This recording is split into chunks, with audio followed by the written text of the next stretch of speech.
No, don't. Okay. But I promise to you, my promise to you is that I'll be teaching you guys. I won't be talking to the camera. Okay, you're not the add-ons, they're the add-ons. And it is, if it succeeds, and I've had several false attempts here for some reason, if it succeeds, you all will be the primary beneficiaries of this broadcast, because you can go home. I promise to talk faster than you can possibly hear and to teach more than you can possibly absorb. So you can go home and watch it on your computer, just YouTube, Dan Nelson Art. Is that what it is, Bill? Something like that? Dan the Art Man. Yes. Is it Dan the Art Man? Yes. And thank you. And you can watch it there. So there you go. But again, I'm going to be teaching you, not the camera. I promise. I do solemnly swear. Well, I think you said Dan the Art Man. Okay. You leave the door open until they get here. That's fine. Leave it ajar. Absolutely. Okay. Continue to set up. And I'm sorry, the instructions in the manual, so to speak, were a little bit misleading. You're either painting in acrylics or oils tonight, not both. Okay? That was an oversight on my part. The instructions that are there are for a longer class. There's no way we can cram acrylic and oil into one 3-hour class. Speaking of 3-hour class, one of the things I like to do most is go around and get everybody's name, but we can't do that because that'll take 10 minutes of our 180 minutes, and that's way too many. So I'll just wear your name tags, and I'll try to pick up on names as we go along.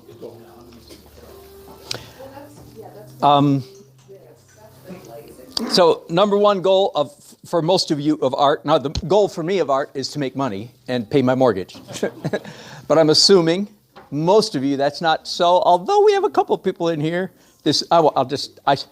Usually in my art classes, I have no idea who anybody is. And everybody's incognito and everybody's kind of a level playing field. One of the ironies here tonight is I know 3 of these characters and 4, that's right. And we have a couple pretty good artists in the group. I want to say that again, we have a couple pretty good artists in the group. Don't be intimidated if you're beginner. How many hands, show of hands, how many of you are like rank beginner? You're a kindergarten painter. Okay, good. We have them all collected up here. Oh, and one back there. Okay, good. You're all here. Rod, don't look at her painting and be intimidated, because she might be. Don't look at his painting and be intimidated, because he might be. Yeah. And Ron's pretty good, even though I just met him tonight. I've seen his stuff. Yay! More people coming in. Welcome. Welcome. And there's some really good coffee back there at the back if you want some.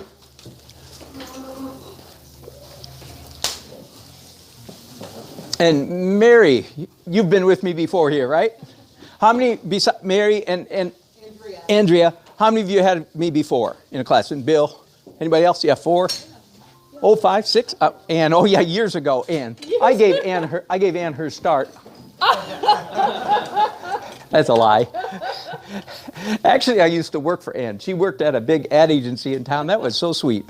And I'd go in there, and she was the one that hired me and fired me. No, to tell you the truth, she would say, Dan, you're not charging enough. She did say that several times. It's real nice to have a friend on the inside. It was a big agency. All right, so the goal for you is to have fun, but big but coming. But I'm a natural born teacher. I'm a real teacher. Put me in any topic, in any environment, anytime, and I'm going to start teaching. That's just, some of you may be like me. That's my core identity, is I'm a teacher. Sometimes my passion for teaching might sound like it's clashing with your desire to have fun. Do you know what I mean? Because I promise I'll be nice, but sometimes I get a little intense. Do I hear an amen, Bill? Anybody that watches my videos, because I'm passionate, because I really want you to be a better painter. Bottom line, though, you're here to have fun. Okay, so if we lose sight of that for a moment, say, start crying, and I'll get the message. Say, I'm here to have fun. I'll say, oh yeah, sorry, got carried away. My name's Dan. Anybody here, you have no idea what my paintings look like? Oh, good. Way to go. What are you doing here? Oh, she dragged you. I'm glad you're here. It doesn't matter what my paintings look like. I just think it's funny that people take classes from a teacher. They have no idea what this stuff looks like.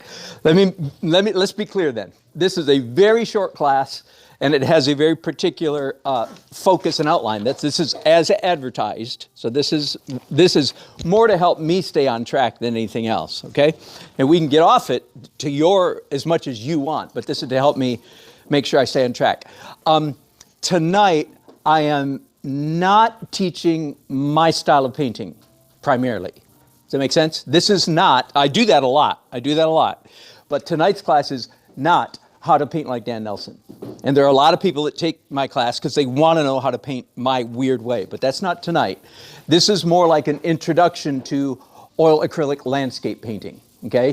Now, whenever I start going off weird and I start being idiosyncratic, that is, now this is a Dan Nelsonism, I'll try to remember to tell you that.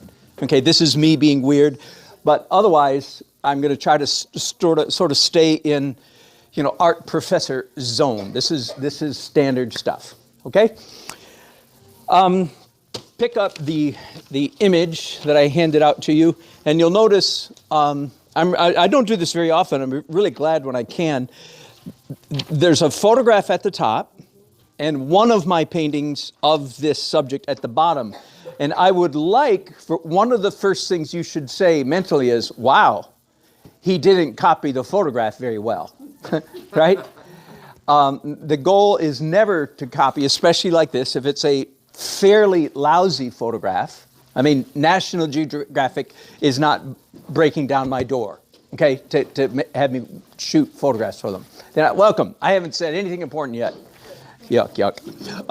Welcome. Glad you're here. Here's an empty chair right up here. So first of all, notice that how much liberty I took with the subject matter. And tonight, there's a place right there waiting for you. Can you squeeze through? Yeah. Thank you. Thanks for coming. Getting here at 5 o'clock is crazy. Like I said, I always want to say, don't you people have jobs? Anyway, thank you for coming. Yeah. So first of all, how much liberty I took. Tonight, I will tell you, you may copy either one. If you want to copy, you can copy the painting or copy the photograph. I am going to tell you, I'm not going to copy either one. I'm going to springboard off both of them, which is what I do with all photographs. I use them as a springboard. I don't have to include everything. Here's what you're not allowed to excise out of the photograph, though. If you want to be a good artist, and you're not here to get good, you're here to have fun. But if you want to be good and have fun, then you don't take things out simply because they're too hard. That's not illegal excising. But you can take things out because you disagree with them aesthetically. Does that make sense? And you can add things because I think when I've done this painting a couple times because I do it in classes occasionally. I will add things like a telephone pole or something like that isn't there, or a fence, but be careful. I can do that because I know what telephone poles and fences look like. If you don't, be perhaps a little bit more cautious. But again, there's a wide range of abilities in this room. That is so funny. I almost always never have good artists in my classes, but tonight I've got at least 3, so probably more than that. So what fun. Let's get started then. I've called this Unlocking the Secrets of Great Landscape Painting. I'm being pretty presumptuous to say what I do is a great landscape painting. It is that to which I aspire. I want to do great landscape paintings. And these are some of the secrets that I've learned over the years. Oh, let me get another show of hands. I want to know who's in oil and who's in acrylics. First of all, let's do the easy one. Who's in oil? And who's in acrylics? Good, you're all mixed up. I want to see that again. Oils and acrylics. All right, good. I'm going to talk out of both sides of my brain all night. Try to acrylics, oils. Everybody's got everything they need. If you're in acrylics, you have to have a bucket of water. There's a bucket right back there by the sink, an empty bucket. If you're in oils, you have to have something that you can rinse out your brush in, right? Or it doesn't have to be this or this fancy. And if you're in either case, you should have a medium. of some kind. Does anybody here have an acrylic? Yeah, right there, Patrick, in front of you is an acrylic medium. Pick up that bottle. So, yep, that something like that. I recommend for the oil people, I recommend liquid. Now, here's one of the ironies, and I don't know, here, you can ask me how I learned this amazing, mysterious secret, is that you can actually mix liquid with acrylics and essentially turn them into oil paintings. Now, how did I figure that out? Because one time I had some acrylic paints on my oil palette, and I didn't realize it was acrylics till I was all done, and it turned them into oil paint because I mixed this with it. So there you go. It was a complete accident. So, but there's an acrylic medium, and this is an oil medium. And yes, you can actually mix this with your acrylics. Everybody should also have a palette of some kind. And if anybody didn't bring a palette, while they were wheeling the trash out about half an hour ago, we grabbed some of these boards. Here, does anybody have a knife? Cut or just break those up. John, break those up into pieces and share that with whoever wants a palette. Water-soluble oil. Oh, yes, and there's water-soluble oil. You're in the oil category. Water-soluble oil is perfectly fine, by the way. I did a demo for Jerry's one time where I did 2 side-by-side paintings, one in oil, one in water-soluble, and I can't tell the difference. The only way I could tell which was by looking on the back, and I painted them, was by looking on the back. So if something happened to me tomorrow and I had to paint the rest of my life with water-soluble oils, I wouldn't miss a beat. They're perfectly fine. Yes? For your acrylics? No, for oil, you should have a container of liquid. I don't mean liquid. Yeah, not terps, not smelly. Remember, old-fashioned oil painting was turpentine and linseed oil, like my daddy. Yeah, terpenoid, that'll work. Terpenoid and Gamsol and sans odor. Question? You good? Good. Is everybody ready to go? Oh, and I've given everybody a gift. Yes. It's a 2-inch brush, just for being here. You might have a 2-inch brush already. Here's yours, Ron. Okay. This is what I don't want you to use. The reason is this is a higher quality brush, and it makes nice, predictable marks. This is a low quality brush, so among other things, it sheds, but it makes less predictable marks. This is a perfectly fine brush. I just don't want you to use it in this class. All right, so secret number 1. I'm not reading, but I'm giving you the overall principle. The most important aspect of any painting, possibly even abstract paintings, but that's another story, is play of light. Certainly the most important aspect of any representational painting, whether it's a still life, oh my goodness, it's all about the light. Portraiture, it's all about the likeness and the light. Landscape, it's all about the light. Okay? So look at the photograph in front of you there, and begin making some judgments about the light. First of all, tell me, let's look at the photograph and share with the whole class for a moment what is, let's say, good. What are some good things about the photograph? This is not to make me feel good. This is to get you thinking critically. Are there any good aspects of that photograph? I like the boat because it's focal point. Okay, definitely. Clear focal point. Say that? Good lights and darks. Yeah, good lights and darks, exactly. Red on the roof. Yep. Yeah, the secondary accent color of red's good. Anything else? What's bad about the photograph?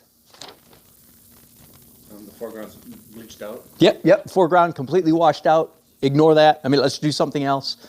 And of course, then you see one of the ways I solve that. What else is maybe not so good about it? Doesn't seem like a very compelling scene. No. Well, that's correct. And so the compellingness of it is what we're going to bring to it. Right. Now, most of the scenes that I paint are not compelling. It's what I do to the scene that makes it compelling. Very good observation. It's a so-so photograph. Last week I taught a 3-day class, and we started out. I had 12 images on one page in front of them, and we said, which one are we going to do? And I picked the worst one. I told them which one, and they all groaned. Oh no, because it was a picture of a caboose in front of a brick wall. It was just like the most boring. And they were completely like, why are we doing such a horrible photograph? And the reason was to teach them that it's not about the photograph, it's about what you do to it. So same principle here. We're not in the business of painting pictures or pretty pictures. We're in the business of painting paintings. And that's getting into a little bit of Dan Nelsonism, but not too much. Okay, anything else bad about the photograph? What about overall composition? Well, the greens are, the whole painting is, the whole photo is green, or half of it is just green. Yeah, right. So that's dangerous. That's dangerous. I agree. One of the things that I would say, like if I weren't looking at my, by the way, I've done this scene several times. I've only had one of the paintings that turn out well, and it's this one. So I've bombed several times. So, about 1 out of 3 demos that I do in a class turns out good. 2 out of 3 don't turn out good. So I've done it a couple times. But if I weren't looking at my painting, and I just looked at, here's one of the classic blunders, bombs, no goods about this photograph. It suffers from the donut hole syndrome. There are 2 objects, basically objects. I mean, there's trees and ground and blah, blah, blah, but there's 2 objects, a boat and a shed, right? And they are all completely contained within the boundary of, in other words, they don't stick out of the picture anywhere. And usually that's a no-no. Now, ironically, in my painting, I went with the donut hole syndrome and it managed to work somehow. But that's like I lucked out in spite of the fact that I broke the rule. So if I were just looking at this photograph, I would be thinking of having something go off the canvas. Now, let me tell you, one of the things that will be different about this class than perhaps others, we're not all going to end up with the same painting. This is not going to be like a Bob Ross, put a line here and put a line here, and you follow me. I'm going to give you principles, and you work within the broad, there's guardrails way out there, and you're just going to try to keep it on the road, but some of you will be riding in one lane and some in the other. All right, how to start then? Now, this is a Dan Nelsonism, but it's a darn good one. We're going to start by painting the light. Now, I'm painting in oils. This first thing that we're going to do is the same, whether you're in oils or acrylics. I want you to pick up, and if you're painting in oils, you get your brush sort of saturated with liquid first, or if you don't have liquid, get it damp with Gamsol, terpenoid, whatever. You acrylic people, get your brush dripping wet, not so water runs off it, but so that when you flick it, water drips off it. That's wet. Here's what, watch me. By the way, a lot of my demos last less than 5 seconds. So when I say watch me, don't think I'm going to be demoing for 30 minutes and you can just take your time, because the time you your head up, I'm done. This is one of those. So the first thing we're going to do is paint the light. And the light is warm sun. Okay, the very first thing we're going to do is paint the light, and the light is warm sun. And so I'm going to do something like this. Ready, set, go. Okay, I'm done. Now, the temptation for all of you will be, well, that's the way Dan paints, but I'm a little better than him, so I'm going to paint neater than he does. And I beg of you to try not to do that. I want you to try to be as messy as I am. In the first half of the class, first hour and a half will be, please try to be as messy as me. Second half will be, please try to be as neat as me. And chances are you'll not quite make either one, but go for it, okay? Try to be as messy as I am. Oh, a warm yellow, which is not yellow ochre, because that's very opaque. Indian yellow is perfect. And what is your name, ma'am? That's right. You don't like cadmium yellow, though. No, not cad. If you use cadmium yellow, add some orange to it. Cad orange and cad yellow. A warm yellow, that is an orange. Orange yellow. Kitty language, orange yellow. Fair enough? Orange yellow. Oh, some of you are just putting out your paints now. I'm sorry. I misread that. Yeah. No. Go ahead. So do I dip the brush in this stuff? No, dip it in your oil, people. Dip in liquid. So can I pour some of it in there? You pour. No. This doesn't need a cup. The liquid gel is a gel. It will stay where you put it. Oh, okay. Good question. Thank you, Marla. So may I put this out for you? I Oh, look at that. Are the two of you going to use that? Yeah. You'll be putting out more than that before it's over. Basically as light as that? Yeah. If yours is darker, you can adjust. Now pick up a rag if you need to, and wipe off a little bit if you need to make it slightly lighter. Medium first, I guess. Yep, medium first. Way more medium, and a little bit of water on that brush. You want your brush wet. I said a little bit and meant a lot.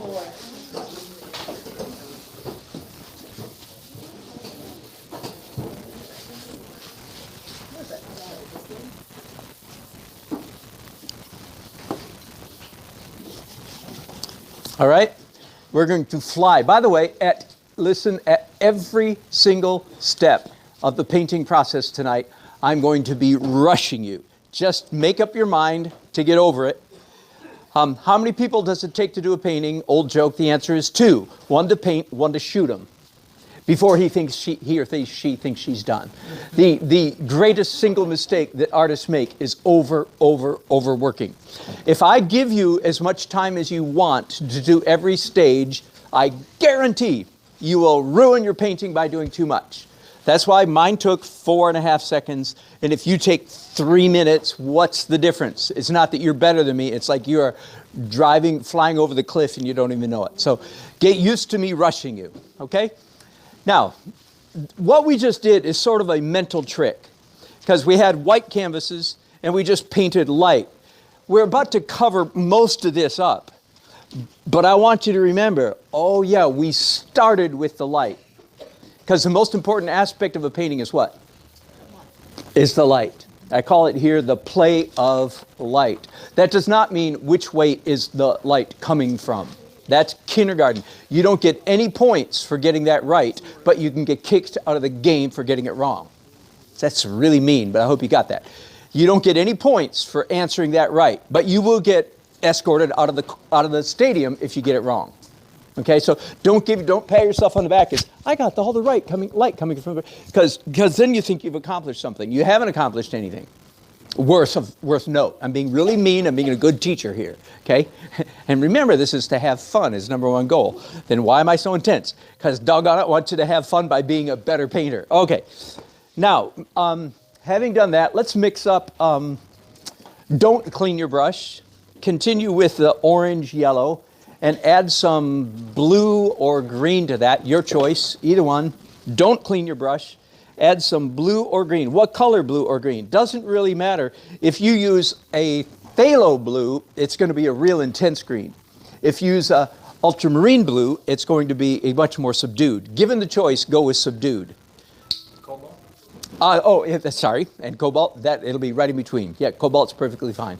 The reason I don't use cobalts and I don't use cadmiums, because they cause cancer in California. Of course, we don't live in California, so it doesn't matter, blah, blah, blah. But I expect to paint for 30 more years or more, and so why take the chance? So I just don't use them, don't need them. But I understand now, right, many of you do. Use up the tubes you've got, and then. So I haven't used these in a while, I'm having trouble opening them. Okay. Pair of pliers.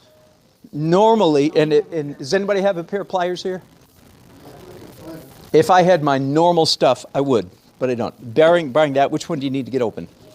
This one? Barring that, don't use your teeth. The blue. Good, there's some vice grips. That one's open. Thank you. Thank you, David. Okay, this belongs to David. That young man over there. That young man, David. All right, watch me then for a moment. I'm mixing up. By the way, I am not one who likes to go crazy on like which color do you use. Mm-hmm. For you beginners, you're going to be going, I don't know what color to use. Are you one of the beginners? Bruce, get over that phase really quickly. The answer is, who the heck cares? Doesn't matter. Just do anything, especially in the underpainting stage. In other words, this is not like rocket science. This is not precision. This is an art, not a science. So any color will do. All right, so I'm looking at the photograph and I'm thinking, okay, there's some green trees in the background, and there's green grass in the middle foreground. So watch me for just so middle foreground, there's a shape kind of like this of green. And I'm going to mix up some more that's a little greener than that, maybe. And there's some real dark stuff here. There, done, go.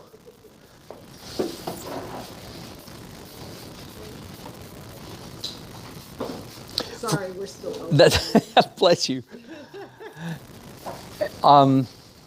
And Bruce is a beginner. Who else waved their hand that you're a beginner? Allison. Oh, good. We have all three of you almost here, and then Carla over there. Good. Those of you who are real beginners, you have one advantage, is you don't have as many expectations or preconceived notions. It's all these people who already have painted some that I'm messing with them right now because they feel like that's not the way I do it. And you beginners are going, I am the way you do it because you haven't done anything else.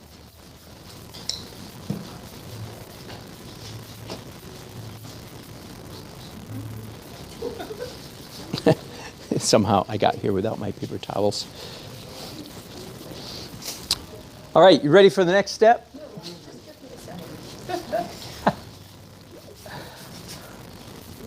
All right, next, let's just do some dark stuff. And by the way, okay, so this is a Dan Nelsonism. We're all going to do it. It's not only me. I'm not unique, but it's a little bit unusual. We're going to start our paintings focusing mostly on transparent colors. You watercolor people will be right at home because that's the way we're going to do transparent. And later on, we're going to go opaque, but we're going to start out transparent.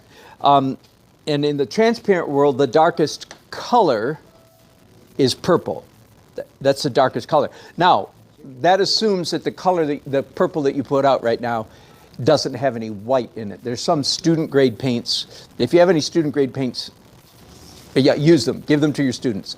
But sometimes like they'll put white in the purple because they think that you want to paint like childish, purple flowers or something. So if as long as your purple comes out looking dark, like for instance, here's my purple down here, up here now. See, that's purple. It looks almost black. If yours comes out looking like, what's a purple flower? Then iris, then don't use it, okay? No, it should look dark. So without cleaning your brush, in other words, my brush, I wiped it off one time because mine was sopping with green paint. But without cleaning it, dip it into purple paint, dark purple. If you want more liquid on your brush, do that. And now I'm going to begin fogging in, ghosting in parts of the scene that are darker. Okay, so I'm not really looking at color. I'm not looking for what's purple. I'm looking for what's dark. Does that make sense? Okay, so watch me again for just a minute. Here's my reference. And first of all, there's a dark part underneath the boat, the dark part at the front of the boat, dark part above the boat, and dark part back here.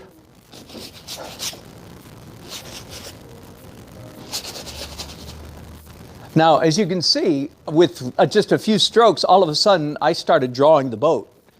Not by drawing the boat, but by drawing what's not the boat. And so I've made several decisions already. One is I decided to go with a composition more like my painting than the photograph. I've raised the boat up in the composition. Do you see? In the photograph, well, yes, very slightly. Not worth. Go, do that. That shouldn't take you too long.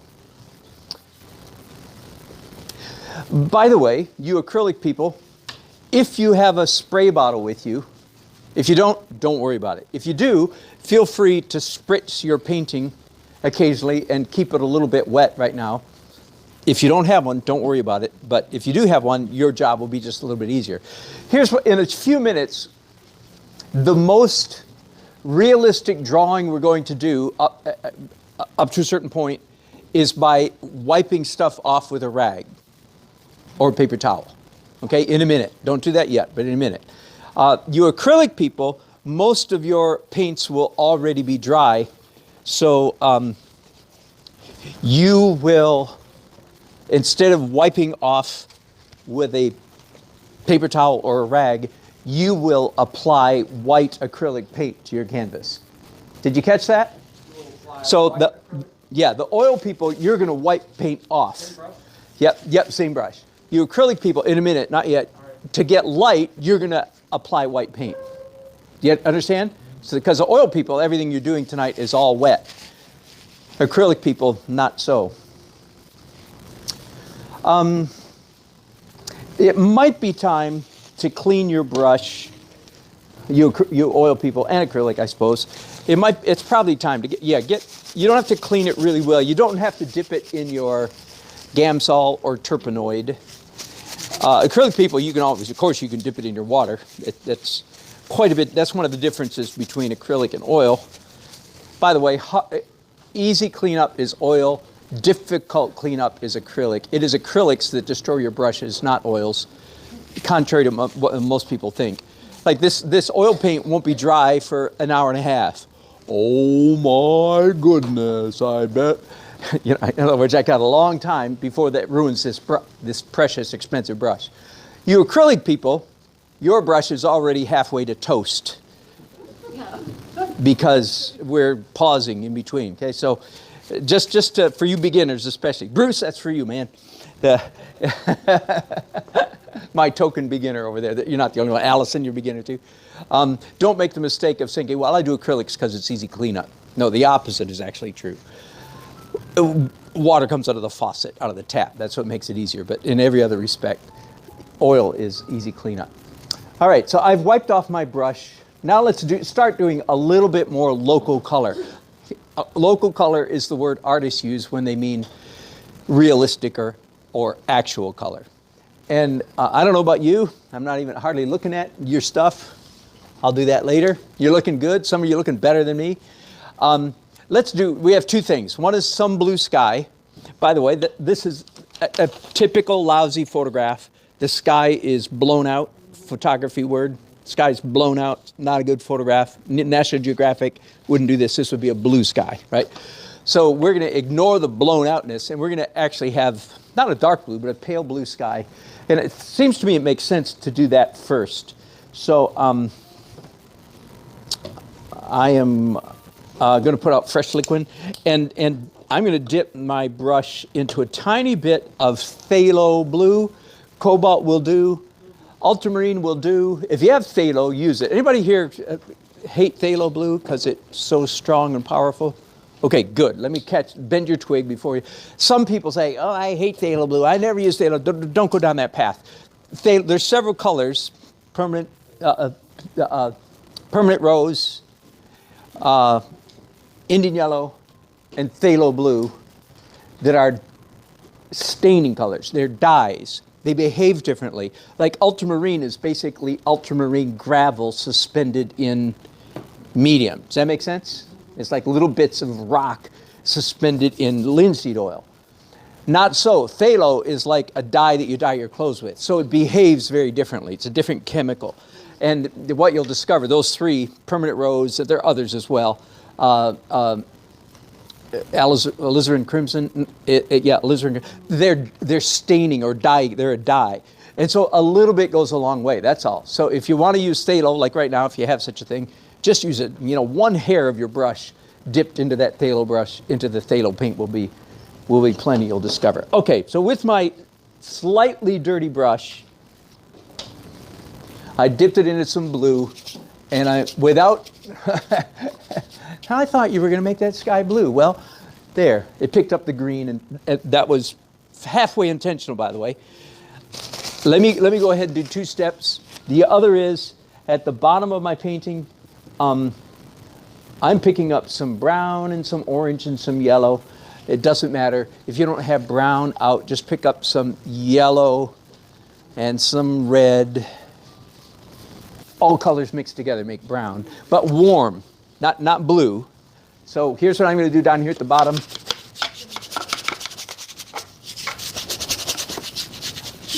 All right, you with me? There. I'm done. So is the acrylic just pure phthalo? No, water with lots of medium. With the brown? Not with the white. No, not with white. Right, no white yet. Don't anybody put anything white on their canvas yet. That'll come much later. Oh yeah, good. I'm glad I caught you. Just, Put some on there. oh, I didn't get you. Okay, I'm sorry. You said light blue, so I think light. There we go. Okay, thank you. Ron has volunteered for us to be an example to us all. Let me repeat something. I did not make this perfectly clear, so let me repeat it. For the first hour or two of this class, there will be no white. Well, in the oil people. Acrylic people, yes. Okay, two different classes going on. No disaster, but you are going to lift that off with a rag. Right now? No, wait a minute. What's the brown from? The brown was a combination of colors, a hodgepodge, all mixed together. Like orange and purple together will make a brown. Just be sure to clean these brushes out, especially this one. You're in oil. Oh yeah, water-soluble oil, that's So I right. can use water. That's right. By the way, if Ron's the only one doing water-soluble oil, I think, right? I have discovered that if the water is warm and has a little soap in it, it works better. Really? Yes. Yeah. So it's just like, they say it's water-soluble. Yeah, but it's kind of like doing your dishes. If the water is hot and there's soap in it, it'll do your dishes better. So.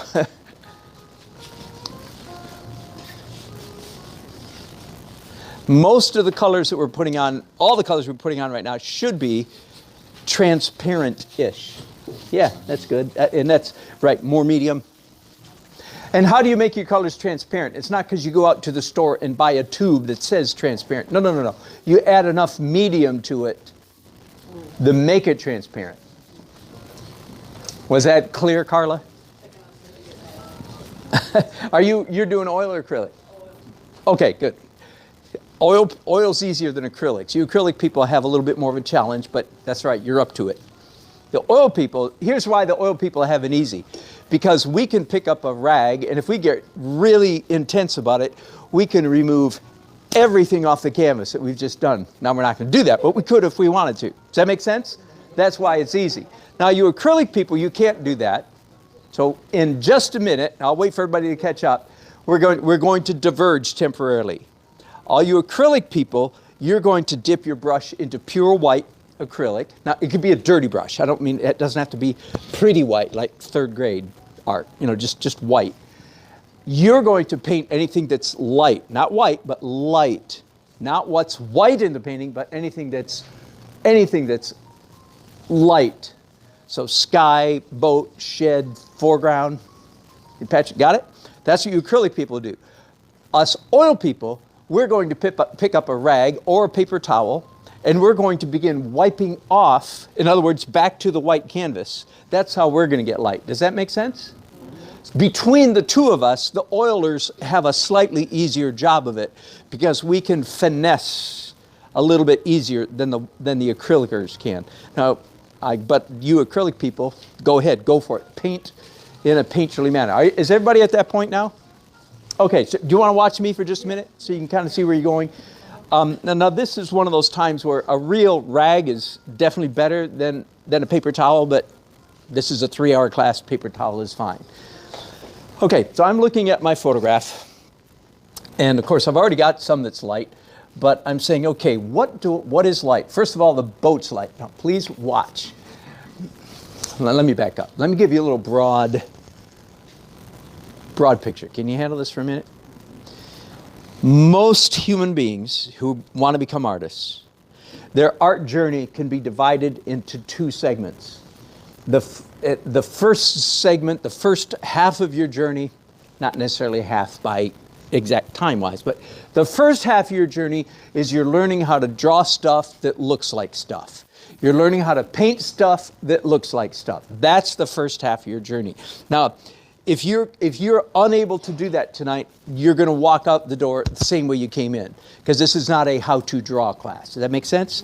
This is a how to paint, so we're barely talking about how to copy things realistically. Do come to my drawing class if you want to learn how to do that.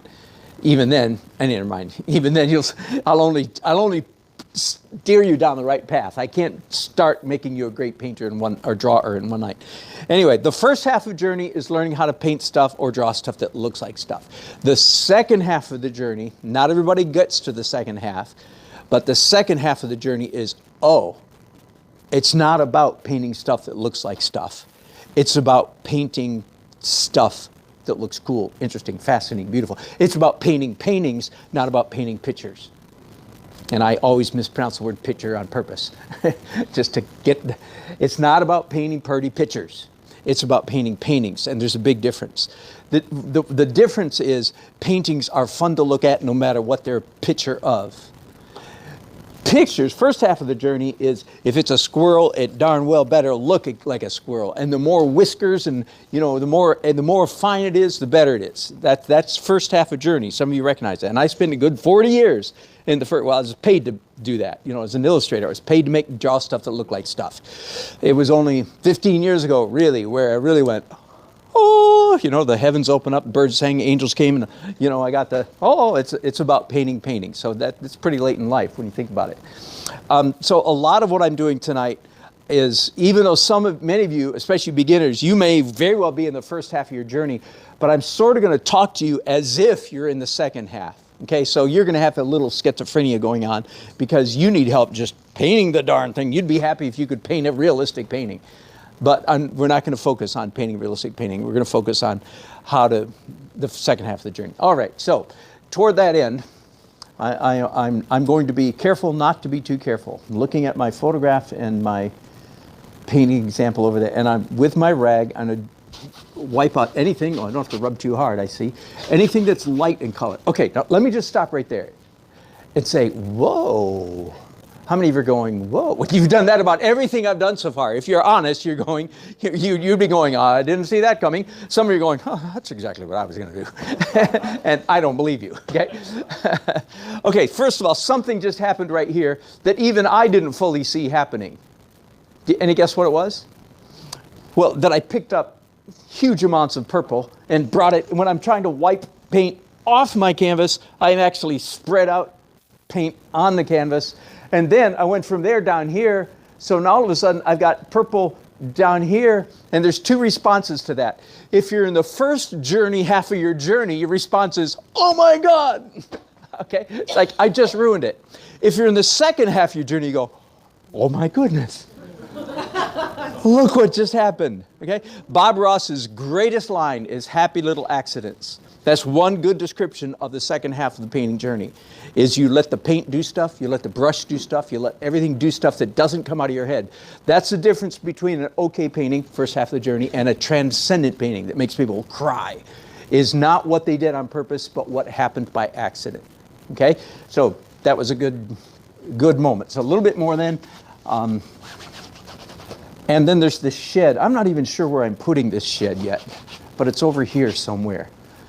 Okay, again, now you could say, is he ever going to start like drawing the thing? The answer is yes. But I'd like you to absorb this. This is, quote unquote, how at least some real painters work. And generally speaking, more of the real paint. In fact, when I go to Oil Painters of America, the best artists in America, I'm on the neater end of the spectrum. Most of the greater artists in America are messier than me. File that away, okay? And I'm trying to learn how to get messy. Okay, this great big, I like that purple, but it's a little bit too much of a good thing.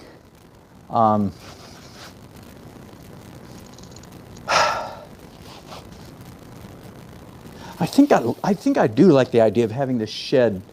Unlike either of those things, I like the idea of this shed going off. Okay, just one more thing, and define the front, and then there's this box thing on top of the boat. It's probably too early for this, but there's just a slight indication of like where those masty things are. Anything else? Yeah. Okay, before we go on, I don't think it says this here exactly, but no. The essence of good painting. So I'm way in the second half of the journey. Are you with me? But try to please understand this is the way I work, and this is the way all great painters work. If there are people that are better than me, why are they better than me? because somehow, they know their marks are better than mine. And I'm scratching, clawing my way to be like the people I'm chasing. The essence of good painting is interesting marks, making interesting marks. So I did a number of things. Let me do just a tiny bit more. I'll do it in slow motion so you can kind of see what's going on in my head. It's like, this is me in slow motion. I'm not crazy about that mark right there, so I'm gonna go like this. There, that's better. I'm not crazy about this mark right here, so I'm gonna, oh, that's too much. Did you see what I mean? Of course, I'm doing it a lot faster than that. There, that's starting to be a good painting. Okay, now you oil people, you do what I just did. You acrylic people, do it in white. Now does anybody want to sacrifice their painting for a moment and me demo on, yeah, Allison. do I have a taker? Okay, now, and then I need somebody's, white acrylic paint. Fantastic. I don't think that's ever been open since I started. Oh, yeah. Are you mixing anything with that? No, thank you. Just pure white. Right out of the tube. Yep, right out of the tube. What can I mix this on? This vinegar. Oh, yeah, perfect. Oops. Thank you. My mistake. Okay, and I think I can continue to use a brush just this size. Okay, already put some medium in it? Oh, yes, it's a waste of paint and medium. but no, in white, that's right. Right. No real harm done. But no real harm done. All right, so once again, so this is what you acrylic people are doing. I'm looking at my photograph. I'm deciding where the light zone. Let me play act for a minute. I'm going to face you. Pretend you are my canvas. Even if you're using a brush this big, let me play act. I'm going to be a little bit mean, but I'm telling you I'm being mean, so it's not quite so mean. I'm facing you. You're the canvas. Here's how most of you would do this. Behold the tongue. Okay? And no. Okay, so that's how not to do it. So here's yes, how to do it. Now, it's okay, you acrylic people, it's okay if your underneath paint isn't quite dry yet. You don't pretend that it's not picking up the paint underneath. This is all dry, so it doesn't matter, but it's okay if it doesn't. And sorry, Allison, you and I, we are making evidently the same. We're making our shed go off the page to the left. We're almost done here. Okay, we're done. Good job, Allison. Thank you, Ann. And that's water, isn't it? Yeah. All right, do that. Oh, yeah, I just made it dirtier. No. Oh, yeah, when you want to, go back and get more, sure. That's right. The white contaminates it more than anything. All right. So it's kind of dry, so I think I need a little bit of water to wipe it off. Yes, that's right. So if your oil painting is dry already, you can dip your rag in a little bit of the terpenoid Gamsol, just a corner of it, if you want it to lift off more than it is. In my case, I use water. Yes, right. In oil, water soluble. See, I don't get white on the canvas like you do, but I guess it doesn't. Let me play with it a little bit. May I? Yes.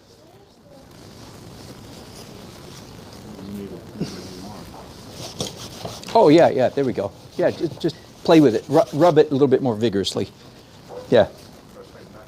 Yeah, that's true. Don't knock things over. That. We are good at knocking things over in my classes.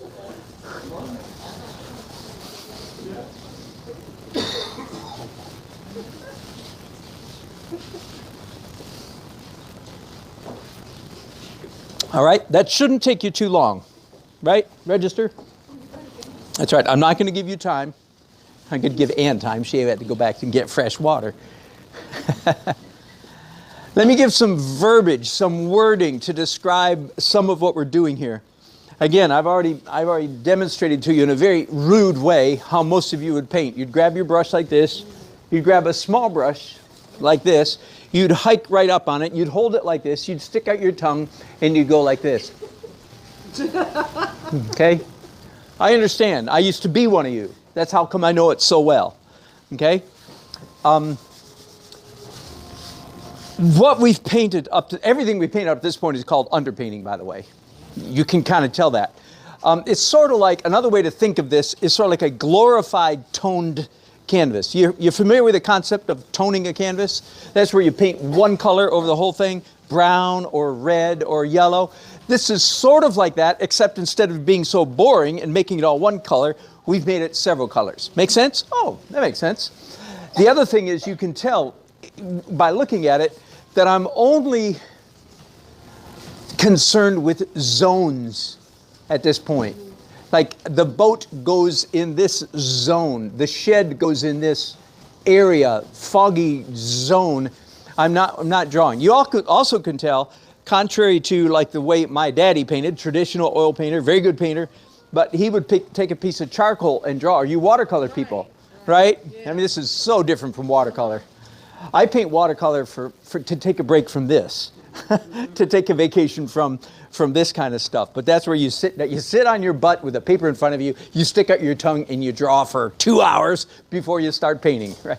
That might be a slight exaggeration, but only slight. Yeah. So this is not that. So this is one way to paint. This is not the only way to paint.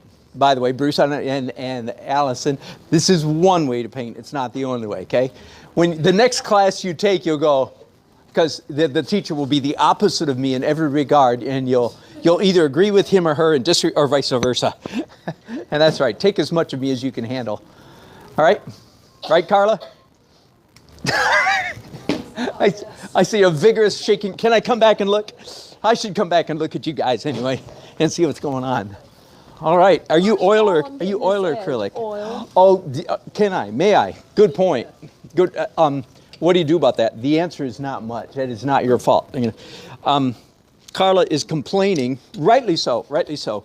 She's complaining that she's getting this edge here. Well, first of all, kudos to you. I see some elbow grease at work here.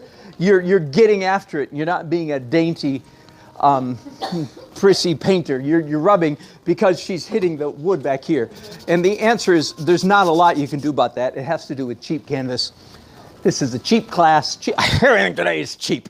So, okay, not bad. May I touch this a little bit? Okay. So I'm gonna let me act out. Are you sure, Carla? It's okay. Your light zone is a little circumscribed. It's a little bit contained or cellular. I just want to break through the membrane a little bit, and I'm going to say, okay, let's make your boat. And another key is interesting marks. Okay, so is your shed back here? Do you want your shed going off the canvas? Okay, so I'm getting some lightness. If I don't feel like I'm getting enough, then I'll dip my brush in my turpenoid. Oh, now we're. Okay, so let me repeat what I was saying. And same thing down here. By the way, I'm modeling this for you, but let me describe it. Let me show you how not to paint. I'm not going to touch your canvas, but if you do this, why am I moving my hand in that manner? Anybody want to tell me? Why am I moving my hand in that manner or this manner? Because that's the way my muscles, bones, and tendons are designed to move in that way. Am I making those movements with a view toward aesthetics, that is toward beautiful marks? No, I'm just taking the easy way out and doing that because that's the way my hand works. I haven't done that all night. You'll notice my hand is doing all kinds of weird stuff the whole time. I'm pointing at all the points on the compass. I'm pointing at all the, star shapes, letter shapes, whatever. There, that's better. A little bit better. And I might say, well, then I want it even lighter here. Yeah, okay, yeah. You see, I'm going to, no. No, I did it where it was safe. Do you understand? There. Yay! Does it make sense? Thank you, Carla. We'll both sign it. I was scared to try that stuff, honestly. Oh, yeah. Respect for the chemicals is not a bad idea. What do you wipe that out more? Yeah, I would wipe it out a little bit more. I use the medium. Yes. I would think water would do it. Are you having a hard time coming up with water? Can I rub a little bit? Yeah. Oh, yeah, just a little bit more elbow grease. I did that on purpose. Yeah. You could try a medium and see what it does. But I think I'm just using more elbow grease. Is everybody caught up? So I was saying, you can tell that I'm painting in zones. Details come later, much later. In fact, details can start right now.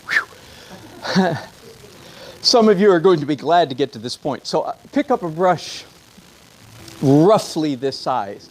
It's like almost half an inch wide. It doesn't have to be exact. Now, I like filberts. This is a filbert. That's my favorite shape, but a flat will do. A flat brush is perfectly fine. You just don't want to paint on the flat. Patrick, you know what I mean by that? You don't lay the flat against the canvas most of the point. Yeah, like that. You paint with a corner or the edge. In fact, all right, here we go. This is too advanced for you beginners, but you're going to get it from me anyway. You never hold a brush this way except when you're doing your signature. There, end of story. Don't even argue with me. For the rest of the night, you do not hold a brush this way. You paint with the blade of the brush, not with the point.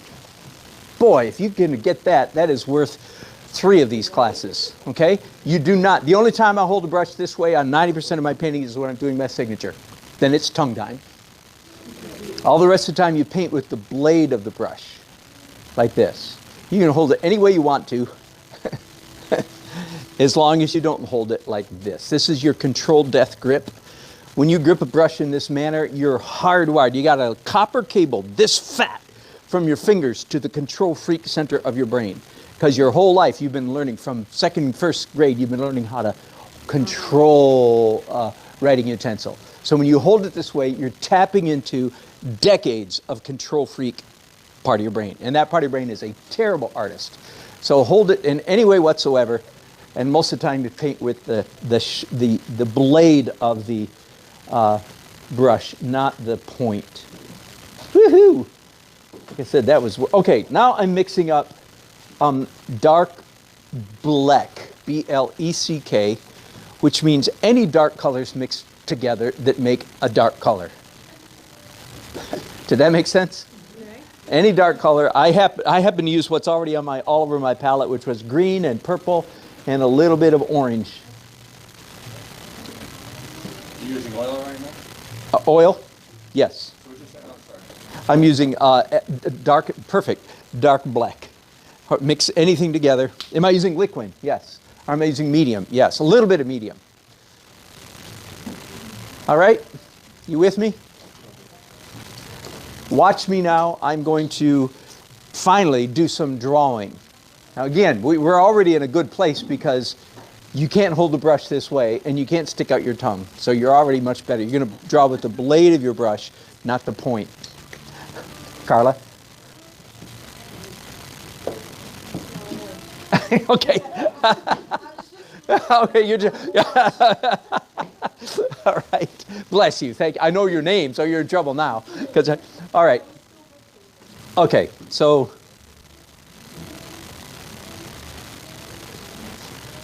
are you watching? Some of you should be going, What is he doing? that's nuts. Exactly. That's not how you would do it.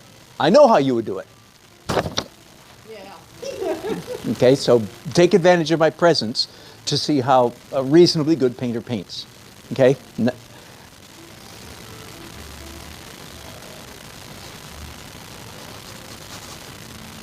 I think I want my boat to go back to about there, approximately. Okay, and then there's this shed, which I'm going to have going off, right off the, and then there's a roof, something like that. And yes, I'm getting a little bit of liquid, even a little bit of terpenoid on my brush so that it just flows easier. I'm going to go ahead and do some things like the stack of cement blocks holding up the boat, or whatever those are. And then there's a square thing on top of it. Now, okay, just a minute. In all honesty, let me help you feel better. What I'm doing, it looks so easy when he does it. And most of you will try to do it and it won't look like that. It turns out, even though I am loath to admit it, I have skill in my hands. The reason I'm loath to admit it is most non-artists, they think that what makes somebody an artist is their hand. And that is so ridiculously wrong that I've spent an entire lifetime crusading against that misnotion. We're artists because of what's between our ears, not what's in our hands. But, turns out I do have skill in my hand. And my hand does make marks that are pleasant and interesting. And some of you will be a little dismayed that yours don't look like mine. And I just say, nah, don't worry about it. It comes with practice, okay? I'm going to do a little bit more. Now, some of you are saying, I don't like your marks at all. And that's perfectly fine. I'm not even intimidated. And there's some kind of window here. There's actually, looks like, I don't know if there's 2 windows on that shed. Who knows? I can hardly tell. Can you? Whoops, here's a problem I've got. Does anybody know, what's that mast that goes back at an angle? What's that called? Anybody know? Is that a boom? Let's call it a boom for one of. It's almost at the same angle as the roof. So that's a problem. I can't have that going on. So I think my boom is going to go here. So I'm going to move my shed so that they're not in the same place. Did you catch that? I didn't see that coming. I saw it after it kind of already started happening.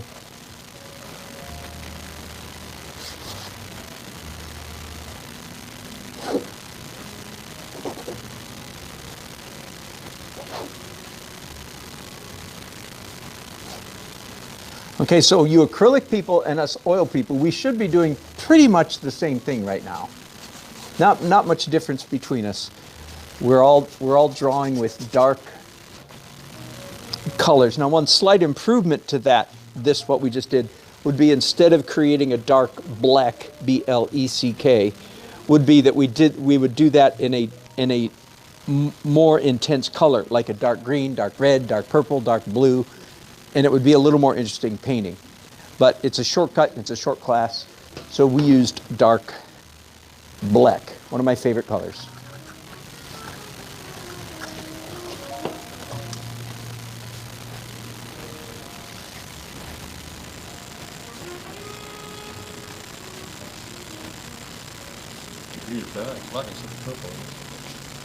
Yeah, and yep, right. You could use purple, of course. Some of my people online are saying, so what is the photograph? Let me show you guys real quick. There you go. Is everybody good? Okay, here's where it gets hard, because I'm asking you to be a good drawer. Some of you are good drawers, but some of you aren't. And I can't do anything about that tonight. The name of this class is painting, not drawing. There's only so many problems we can tackle all at once. While you're painting, take just another minute, but number 2, I listed this on this outline as number 2. I used the word mystery. Let me read some of this and tell me if this is making sense now. I say, things hinted at are far more intriguing than things spelled out. Leave those amorphous brush strokes alone. Amorphous means not embodied, actually, not clear, obvious. Create chaos on purpose. Any stroke applied with vigor and enthusiasm is a good stroke. So I hope all of those phrases made sense to you. Like, at least you can say, oh yeah, that is what he's trying to do anyway. And that's what he's trying to get us to do. Now you'll notice at this point, I'm not paying really any attention to y'all's paintings. I will as the class goes on. Part of the reason I don't want you to worry about it. I'm not going to look at your painting, most of you. Just have a fun time making a glorious mess. Okay. Usually, the messier the better. And I point to my canvas as an example of that. Generally speaking, in the underpainting stages, the messier the better.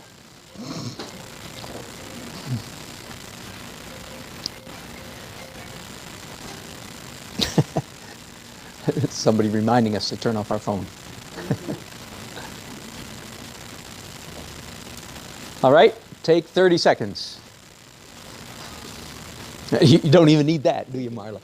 Good for you. Oh, good job. Now, you didn't hold your brush like that, did you? No. Like that. Like that? Yeah. There you go.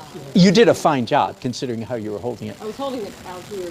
That was good. That was good. So, way to go. Okay. You've taken classes before, I haven't you? took your drawing. Oh. That's right. But not painting. At least you're holding the brush by the end.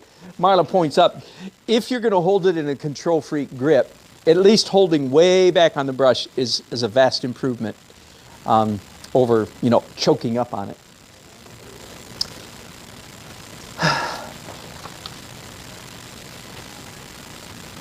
All right. Let's do, you're done. You're done. I probably let you go too long. Let's start showing a little bit of local color. Red, which is an important secondary accent color in this painting. Now, no white. We're still dealing in transparent colors. So I want you acrylic people to make sure you have enough medium on your brush that you're not going to plaster on, fire engine red plastic on your canvas. Oil people, likewise, you're going to have enough liquid on your brush. Enough said. Watch me do it for just a minute. Just a second.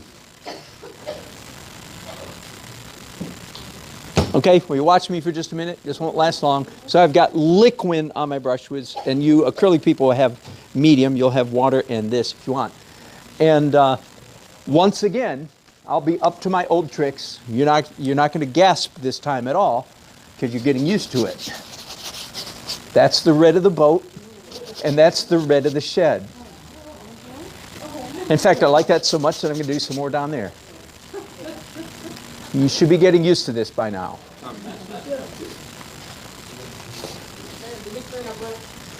Do you clean it? A little bit, yeah. Now, let me give some other verbiage to describe why we're painting in this crazy way. All of this is underpainting. Register? And this make sense? This is underpainting. Some people might call this blocking in.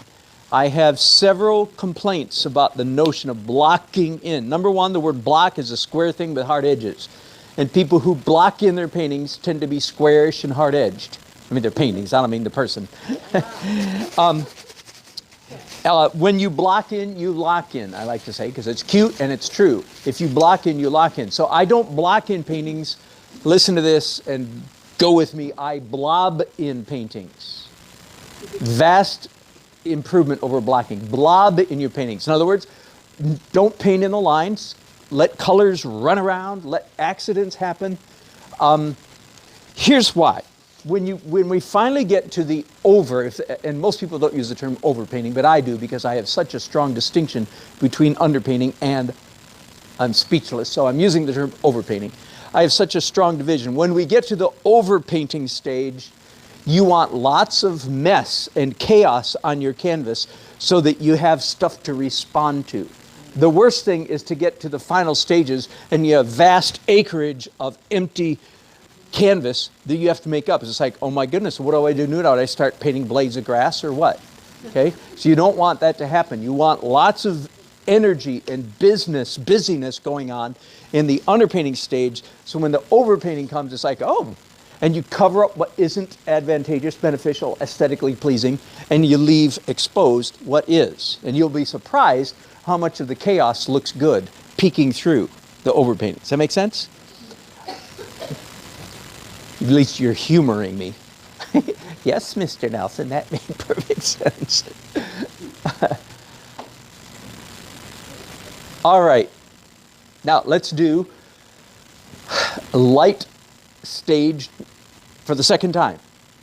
So you acrylic people, you may, by the way, this time, you acrylic people, you may use a smaller brush. Now, I didn't say this last time, but the last time you did white acrylic, you were supposed to use this big, gnarly brush. Too late now if you didn't. But I give you permission now to use a really tiny brush like this. That's a joke to some of you. Because some of you have never used a brush this big in your whole life. But this is what I call a small brush. And you oil people, we're going to lift out with a rag again. But this time, and again, I didn't spell it out, but this time instead of balling up the rag, you can actually stick your finger in it. That's the difference. So acrylic people, white again. And by the way, you acrylics, you don't have to wait for this to dry. You can paint white right into the wet paint. Just don't pretend that it's not picking up. But just so you make it, you work with it, you make it look good. That's kind of far advanced, but you understand?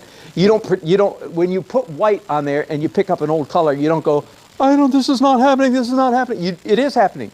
So you mess around with your brush and make, that looks kind of cool there when I picked up some of the wet stuff underneath. That's you acrylic people, okay? Medium small brush. You oil people, you can stick your finger in the rag this time, or paper towel.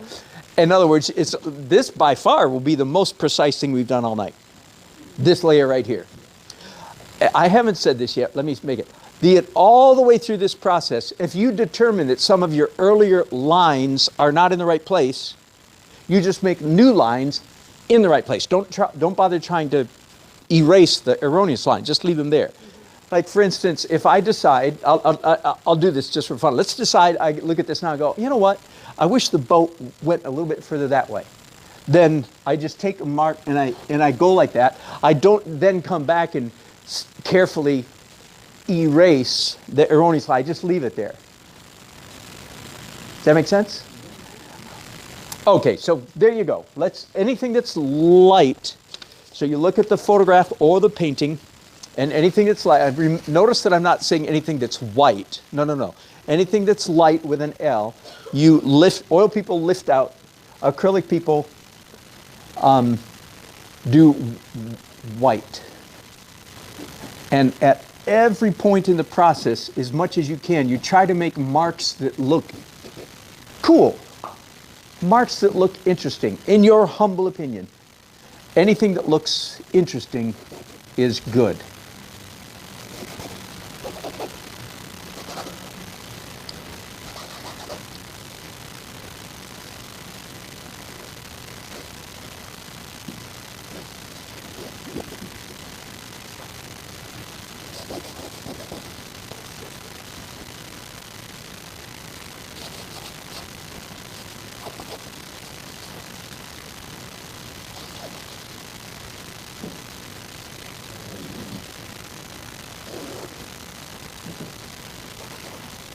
And Ron, it is a bit of a mystery why yours isn't coming off more readily.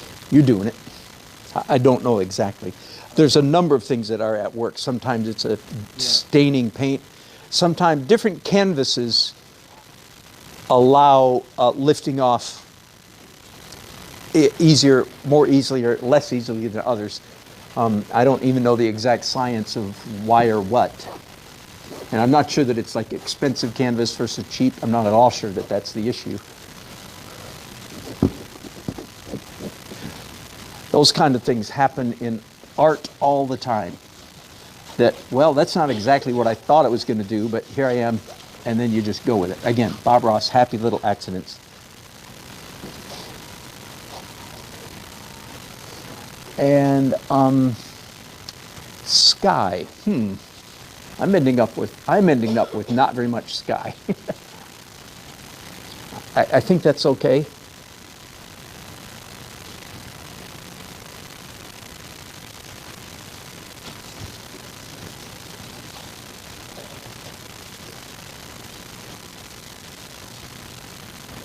All right, when I finish wiping off here, I'm going to come around and look at some of your work, some of your play.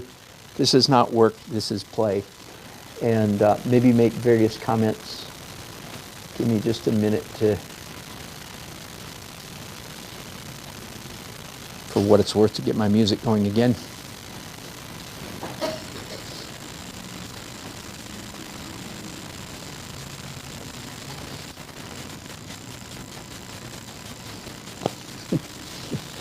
Your acrylics? Mm-hmm. All right, good. Yeah, way to go. Messy. Ooh, I've got a good. You're doing just fine. Your oils, right? Yes. Okay, good. You're wiping stuff off right now, right? All right. And what is your name? John.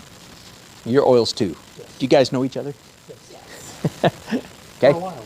Yeah, okay, for a while. Mary, good to have you back. Thank you.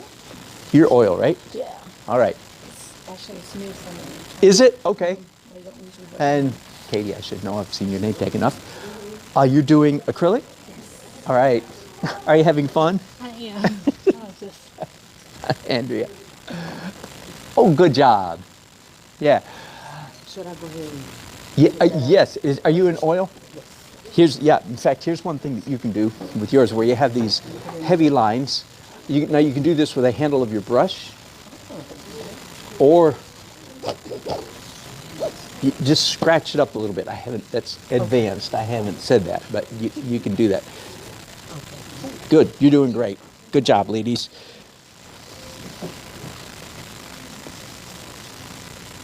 Mess up that one. Mess up that one.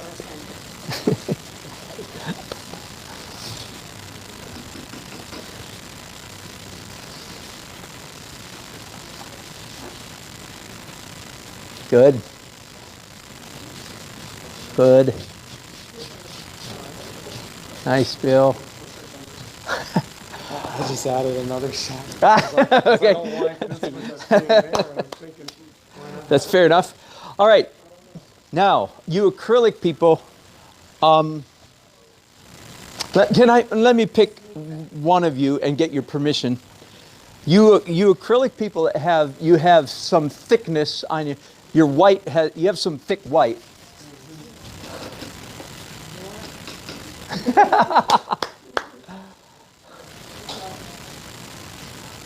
I'm not sure yours has enough thick on it. And is yours?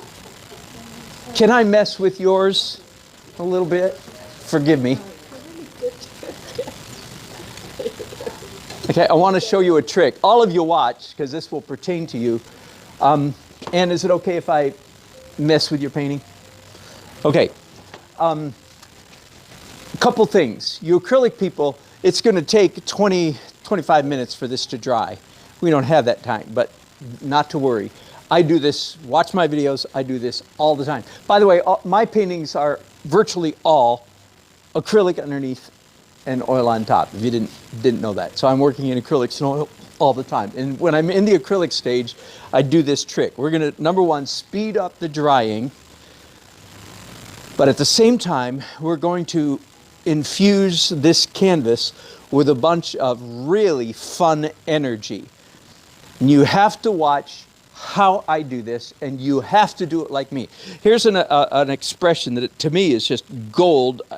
I teach every day on YouTube, so I stumble on good things to say every once in a while. And just last week, you cannot make beautiful marks with ugly movements. Your goal is to make beautiful marks. In order to make beautiful marks, you have to do it with beautiful movements. And actually, it's easier to, well, so what's a beautiful movement? Actually, it's a lot easier to describe what is not a beautiful movement. It's real easy. Timid, insecure, stuttering, stumbling, hesitant, all those negative things. Those are not pretty movements. And that's what happens on your canvas. So, Anne, thank you for letting me mess up your canvas. She doesn't have much thick stuff, a little bit right here. And I've got a dry brush. And if you don't have one like this, you just, that's what we wear aprons for. Just dry, damp is good enough. And we're going to go like this. Oh, we're not getting much bang for our buck here, Ann. You didn't have enough thickness. But you have to do it fast and vigorously. And forgive me, just last week I was teaching a class, and every time you teach, students expose something to you. Like, also, you do not do like No, no, no. Right, look, my arm is 3 feet away from the canvas. And you say, do we have to do that? Yes, absolutely, absolutely. Patrick, does that make sense? You're getting a lot more bang for your buck. Let me see what you're doing. May I do some? Yeah, yeah. May I? Okay. Patrick's got a little bit more thickness on his. Probably still not enough. And by the way, I tend to favor strokes at an angle, not straight up and not straight across. First of all, if you go straight across and you're off by 5 degrees, it's irritating. Does that make sense? If you try to go vertical and you're off by 1, 2, 3, 4, 5 degrees, it's irritating. But if you go at an angle, who cares? You can't say, I think it was aiming at 45, but he hit a 41 degree. No, it's not going to happen. So I tend to go at an angle. Patrick, are you sure? Yeah, absolutely. Okay. Ooh. Ooh. Does that make sense? That's all I'm going to do. You can do the rest. Does that make sense? Now, some of you are saying, yeah, but, maybe even Patrick is saying, yeah, but look, you obliterated all. No, I did not. Let's be honest. I use this trick all the time. I did not obliterate a thing. I can still see where that line is and that line is. I can still see that line. I didn't obliterate a thing. I diminished it. I pushed it back, yes. But I pushed it back with great energy. Any stroke applied with enthusiasm, vigor, joie de vivre, any stroke applied in that manner will look good. What won't look good is trying to do it slow. Well, I'm better than Dan, and I think slow is better. No, it will look awful. You have to do it hard and fast. Okay? And you can do any direction you want. Try to avoid verticals and horizontals. Does that make sense? Okay, now you acrylic oil people, if that looks like so much fun you want to be a part of it, go ahead. May I? Go ahead, knock yourself out. You can do that too. But it's not quite the same as the acrylic people. The acrylics, they had paint built up on their canvas. Us oil people, we were wiping paint off the canvas. So it's not going to be quite the same. Thank you for the use of your water. No problem. Thank you. Okay, does that make sense? Okay, we're marching right along. We are doing very well, actually. We're going to do 2 more things, and then we're going to go into overpainting. We're going to draw again, and then we're going to wipe off again. So we've already done this. Every step of the process, so we get a little bit more precise. Now, I've been driving you nuts up until this point, some of you, because I'm all over my drawings, I'm messy, right? Not to worry. As the further each step, we get just a little bit more precise. One of the word pictures I like to use is we allow the image to emerge out of the mist, little by little by little. It doesn't boom come forth all at once. All right, so a small brush again. I'm using a number 4 filbert. You don't have to do the same. You can use a round or a flat. If you use a flat, just don't use it on the flat. Okay. Let me explain something here, though. I just did this today on my broadcasts at home before I came here, and darn was it good. Oh, good. Here's a piece of scrap paper. All right. The more I teach, the more I discover what people don't know. Things that I do intuitively. It's like, oh, I forgot I was doing that. Okay, let me give you a real quick primer on brushmanship, how to use a brush. When you want, and most of you need to hear this, when you want to draw, so to speak, lines with a brush. In fact, I'm going to hold this at an oblique angle to you. So like you're seeing, this is my canvas, you're seeing it from here. This is not what you want your brush to do. Here's my brush, bristles, curve, bend, curve. This is horrid. That is not how you make lines. It's when your brush makes this shape. This is my brush. That is not painting. That's house painting. That is not art painting. Now, what is it? What are you supposed to do? So glad you asked. First of all, you get this kind of stroke when you hold your brush the wrong way. Are you with me again? I mean, just that right there shows you this is somebody who's not an artist. After today, you will never do this again. So you will be one of the artistes in the world. First of all, okay, let me go ahead and show you the kind of lines that are created when your brush, I've already done one, I'll do another one.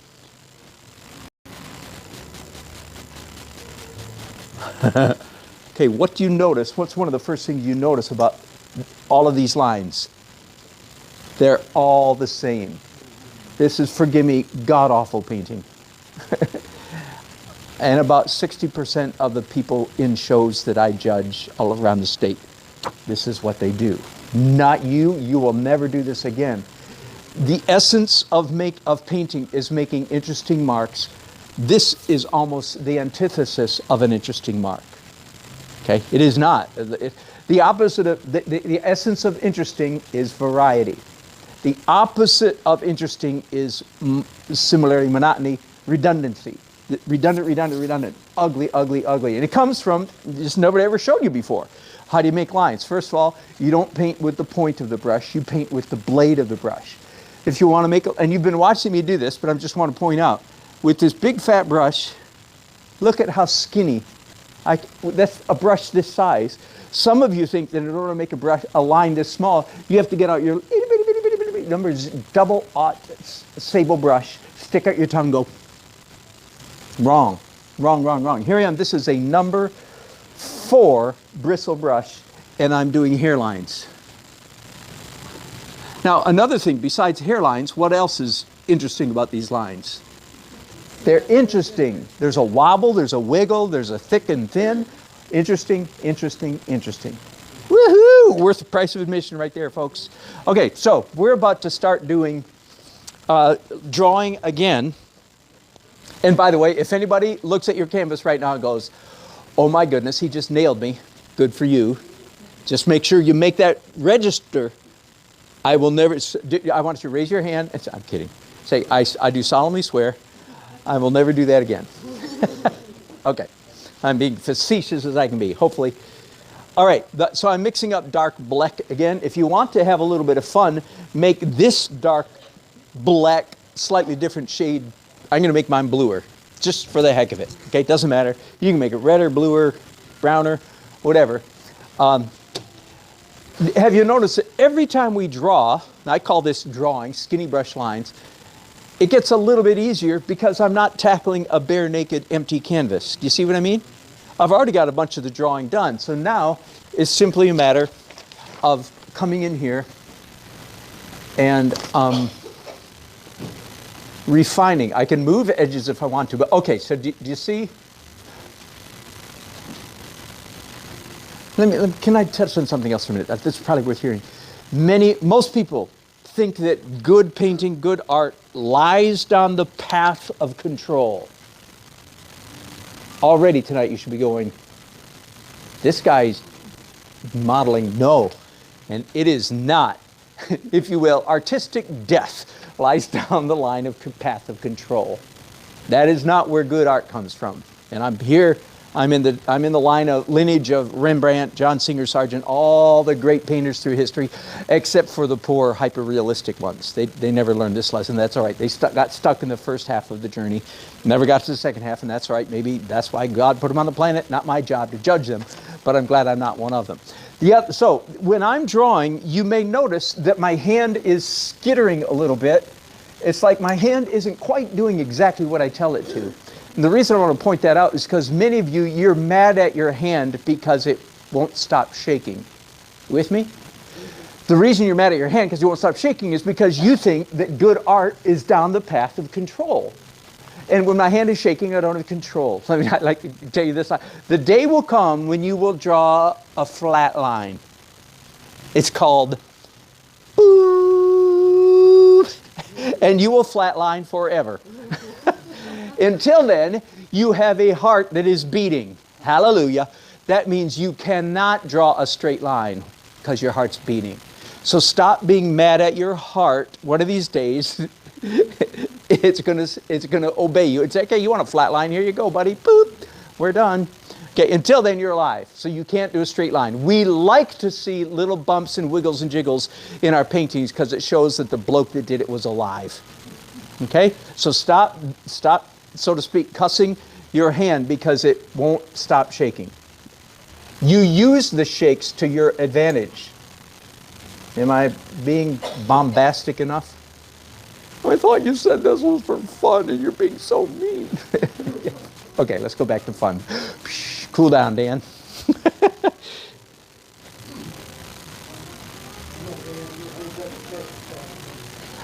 I don't know. I don't know about that. Maybe, but don't be cussing your hand because it's shaking. I'm not saying you are, but don't do that. By the way, keep painting while I talk. I hear from people not infrequently, who say, well, I used to paint, but now in my old age, I've developed a tremor, so I can't paint anymore. And my heart always sinks because for many of them, they were on the wrong path anyway. And now that they're old and their hand shakes, their hand is just trying before they kick the bucket to make them into a good artist, and they're fighting against the impulse. I mean, even Charles Schultz, right? For the last 10 years of his career, his hand shook. And there's not any art historian expert on the planet that thinks his later drawings weren't better than his earlier ones. Snoopy with a wiggly line. So don't fight it, just go with it. While we're on the subject, maybe slightly related, some of you know that I always, except tonight, I'm being nice to you, I always paint with two hands. That's partly for the express purpose so that my hand is not controlled. Does that make sense? I don't want hyper control, so I use, as I'm doing right now, I'm using my left hand. I've kind of beat that dog to death, so I'll let it go.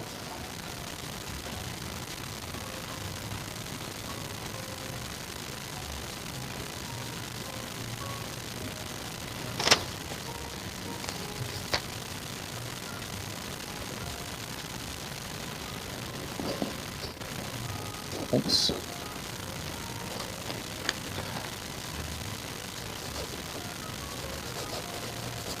Okay, this time around, while you're doing dark lines, also do all the dark areas, dark zones in your painting. Okay, get those blocked in. I'm going to use the word block, okay? Get the dark stuff blocked in. Theoretically, this is the last time that you're going to be doing really dark paint. So get the dark stuff as well as the lines. That's like two separate functions, dark lines and dark zones. Get them both blocked in. So you can maybe do it with the same brush. I am just using the side of the brush, again, the blade of the brush, and mashing it down on the canvas.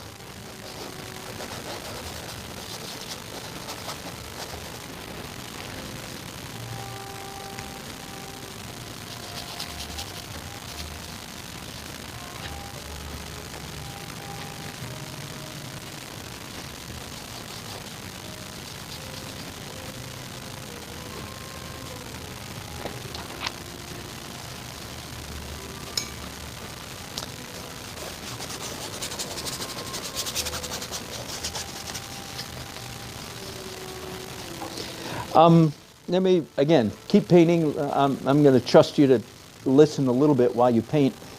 If you're not painting out of the control freak side of your brain, how can you be sure that your painting is going to turn out? The answer is you can't.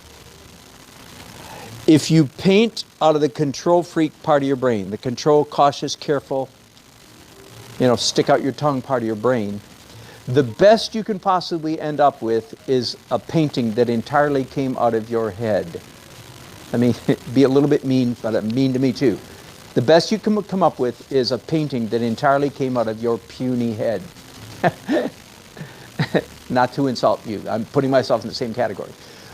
On the other hand, if you will paint on just over the edge of control, that is out of control, your painting might be a disaster, true. But you also open yourself up to the possibility that something accidentally transcendent might happen on your canvas. I could lecture there for an hour, but I'll resist. Okay, so if you paint out of control, you open yourself up to the possibility that something really magical and amazing could happen on your canvas. Whereas if you paint in control, you're just going to end up with a controlled first half of journey painting. I've been calling it tonight, first half of journey.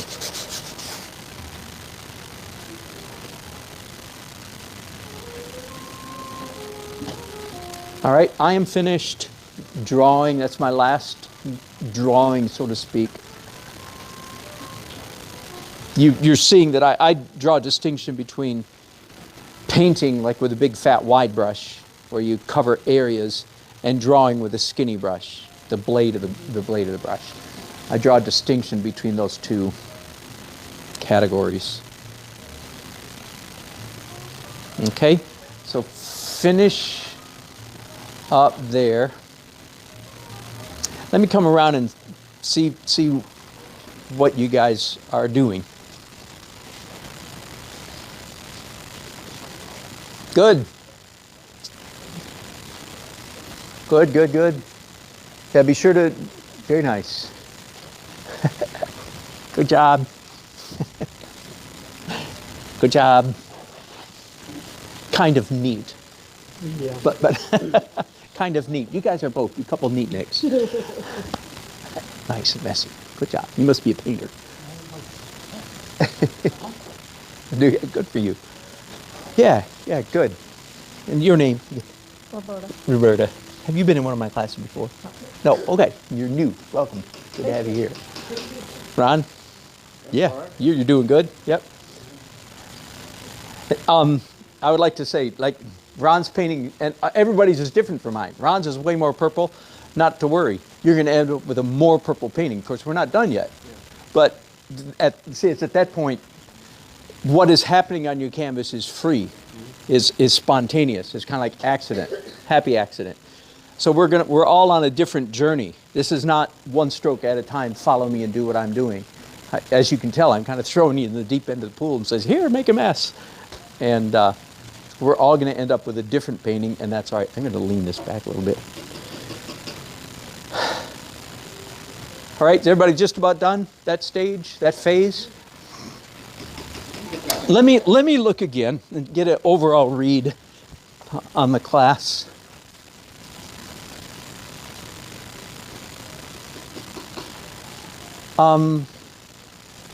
Yeah. Okay. Here's what we're going to do. Yeah, right here. You're all doing great, by the way. Really. Okay, I changing my mind slightly. We're not going to overpainting yet. We're going to hang out in underpainting a little bit longer. Most of us are at a place, some are ahead. Bill, you might be ahead of some of us. Most of us are at a place where before we go to overpainting, it would be good for us to infuse our canvas as it is right now with a little bit more color, a little bit more, again, what I just call local color, realistic color.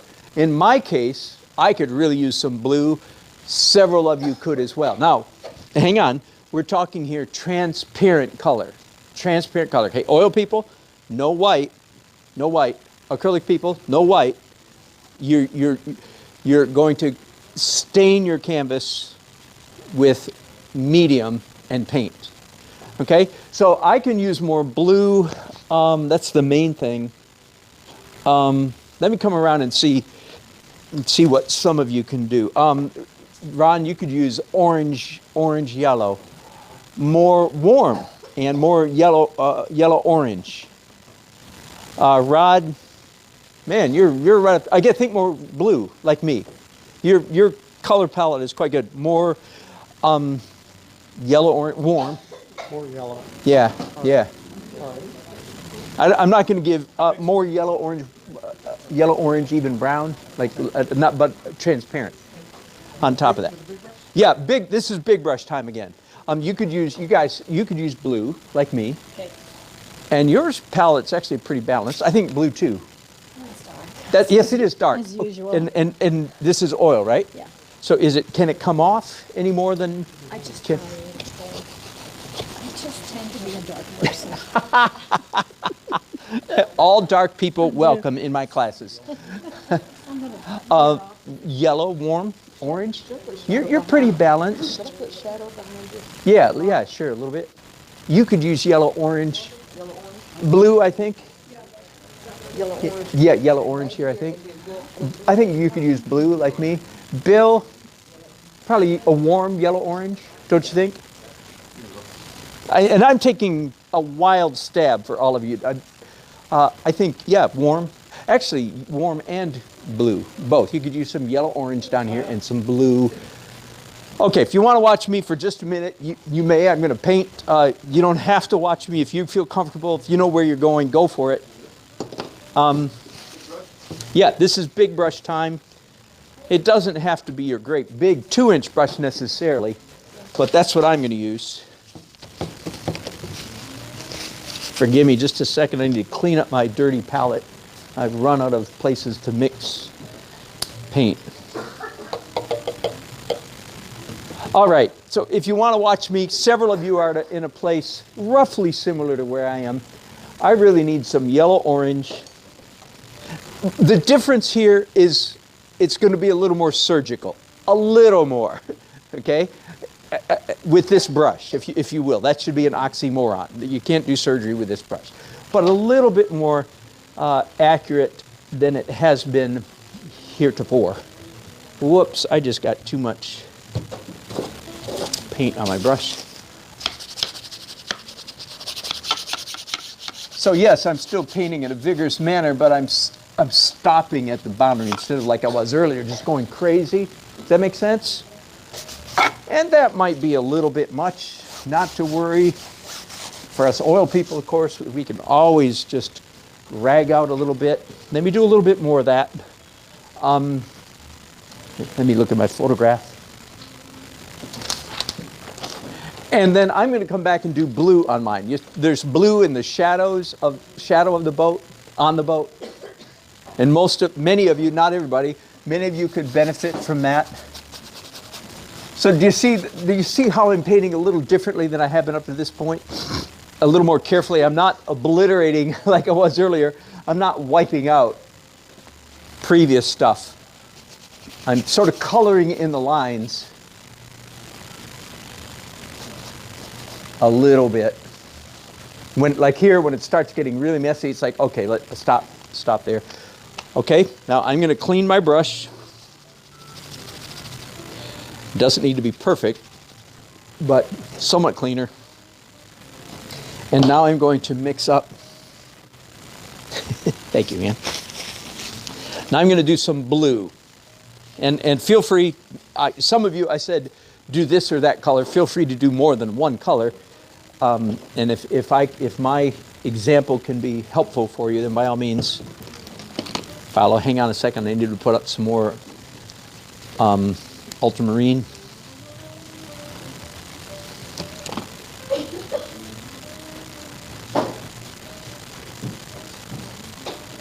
All right, so now I have blue on my brushes.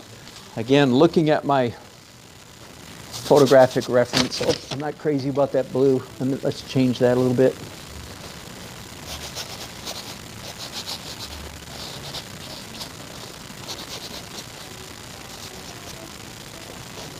Does that make sense to you? Now, the last thing we're going to do, and this is it, then we go to, after this we go to overpainting. Us oil people, we're going to wipe off after doing this, we're going to wipe off one more time. Anything that needs to be lighter. You acrylic people, you're going to do one more final layer of white. Are you figuring out, I didn't say this, but every layer, especially layer of white, you cover up fewer acres. Does that make sense? We started out by plastering it like crazy, and then we get a little bit more tight and controlled with each layer. The painting gets the image gets a little bit more realistic, with each layer. Does that make sense to you? I hope it does. If not, yell and I'll try to say it again. The painting gets a little more realistic with each phase or stage of the painting process. What kind of size brush are you using to do acrylic? Smaller, like a number 4 bristle brush or something like that. Yep, that looks about right. We're taking paint off right now, right? Yes, oil people were taking paint off for the last time in the underpainting stage. You acrylic people, you are putting white paint on again, perhaps for the last time.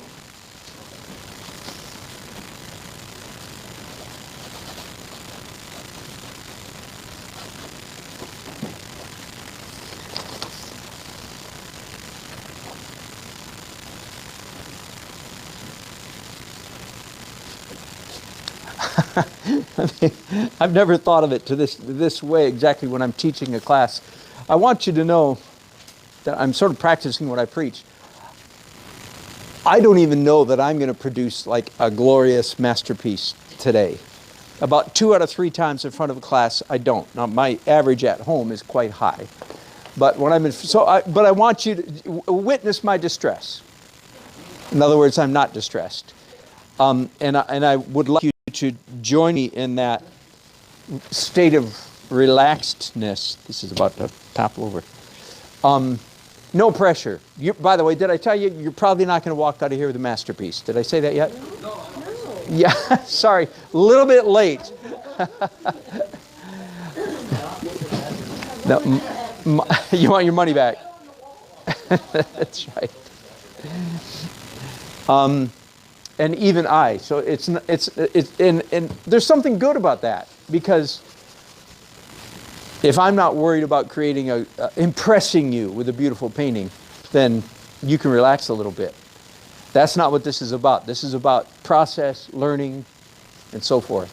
I'm not even going to take on myself. I know it's always nice when it happens, but I'm not going to take that on, so to speak. I'm not going to say, oh boy, I sure hope I do a good painting. If not, I'm going to be so embarrassed. I'm an okay painter. I don't have to prove it to you guys today.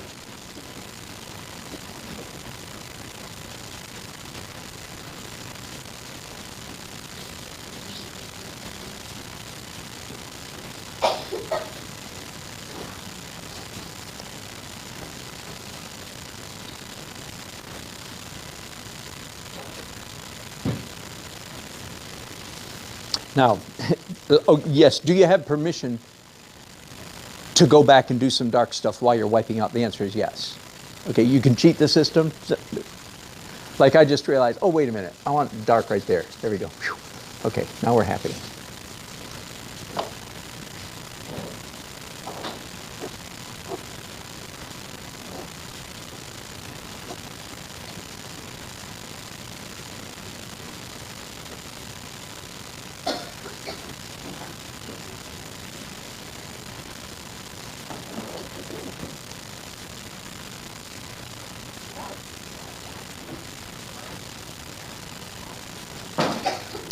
By the way, this boat, I took this picture down east, the other side of Beaufort.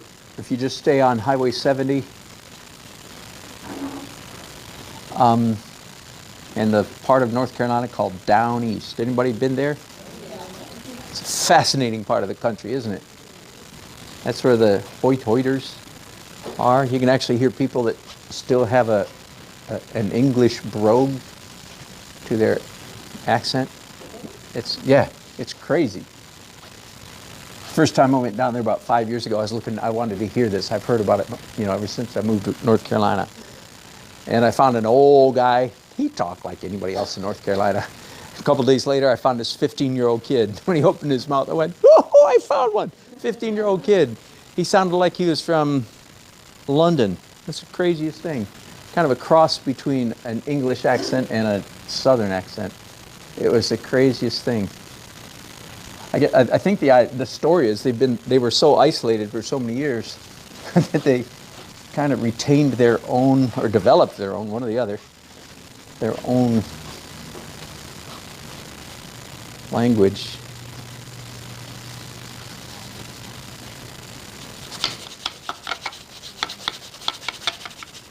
Once again, I'm cheating. I'm after doing some of the light, I went, oh, That doesn't work right. So I went back and added a little bit more dark. All right. I'm calling mine, you see that degree of messiness? I'm now ready to start painting, if you will, over painting. Most of the great majority of my work when I paint is in the underpainting stages. Now normally I do like 12 layers of underpainting and 2 layers of overpainting. Tonight we haven't done 12, but I haven't been counting. We might be up to 8 if you've counted how many times have we, done a distinct phase or distinct stage.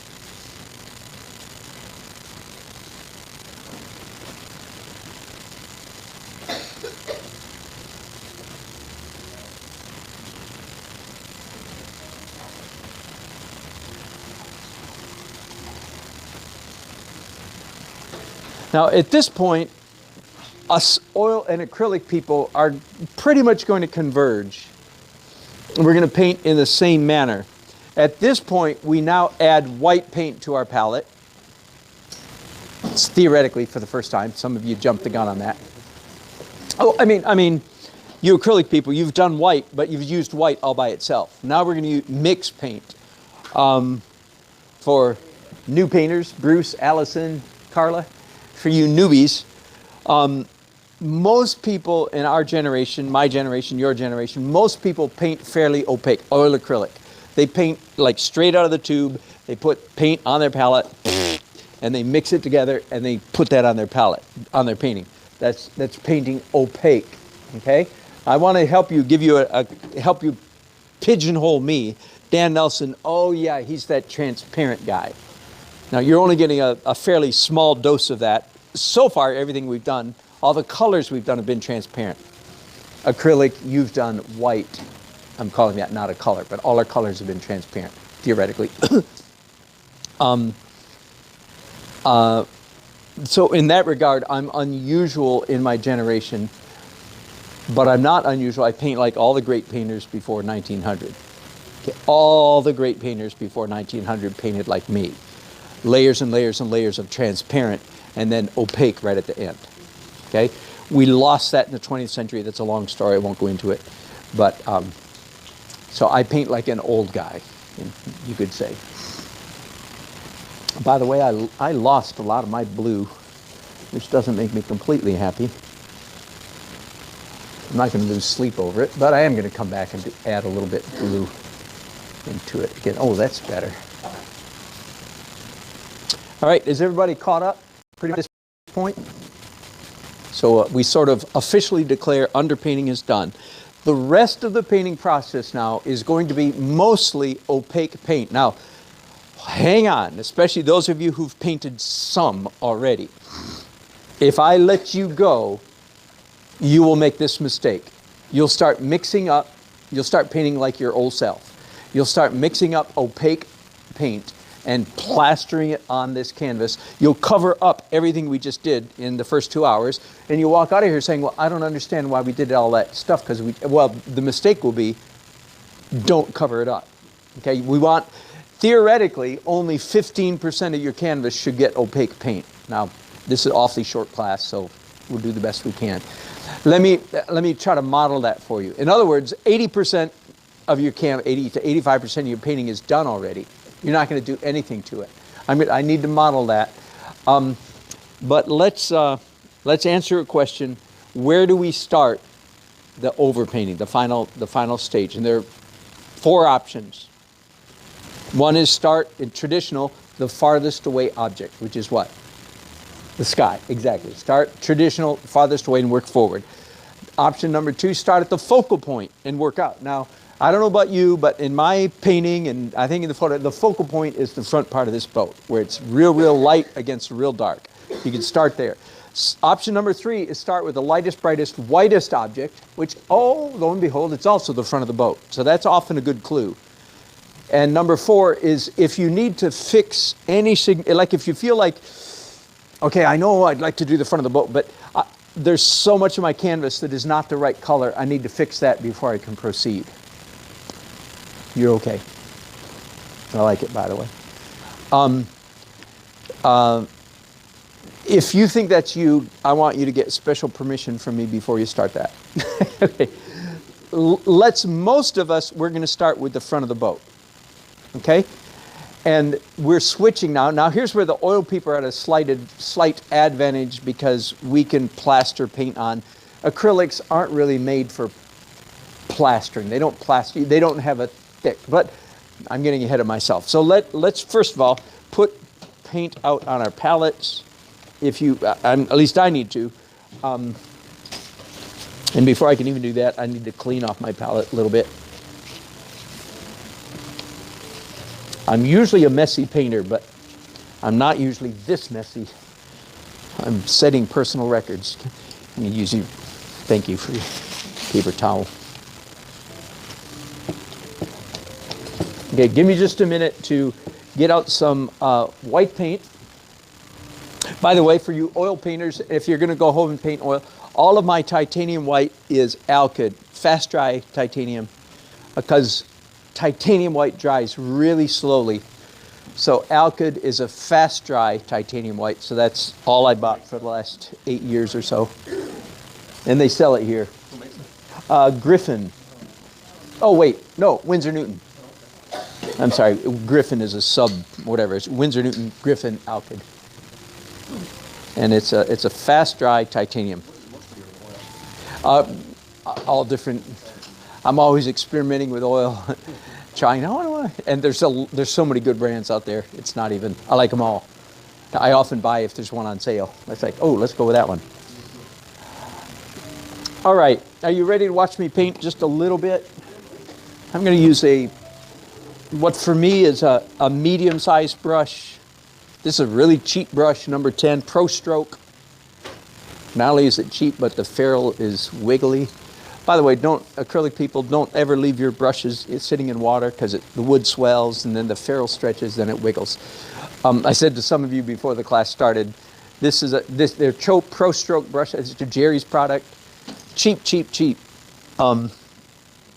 Usually I don't like snobbery and I don't like people who say, oh, I am such an amazing painter that I only use the best brushes.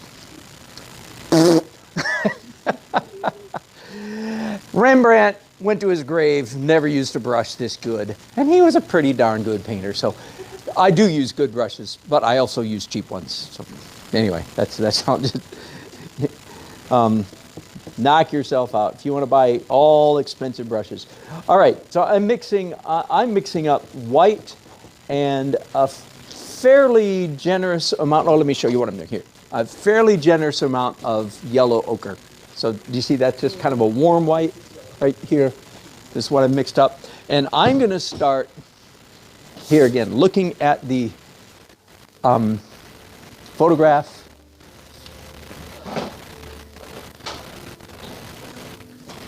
Okay, watch me if you can.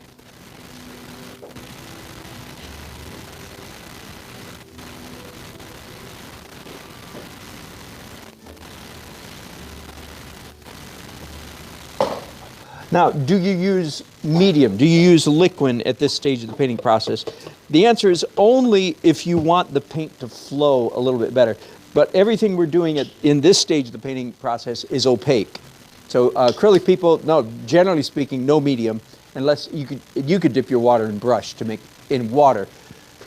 You can dip your brush in water to make it flow a little bit better, just a little bit. You don't want a soaking wet brush.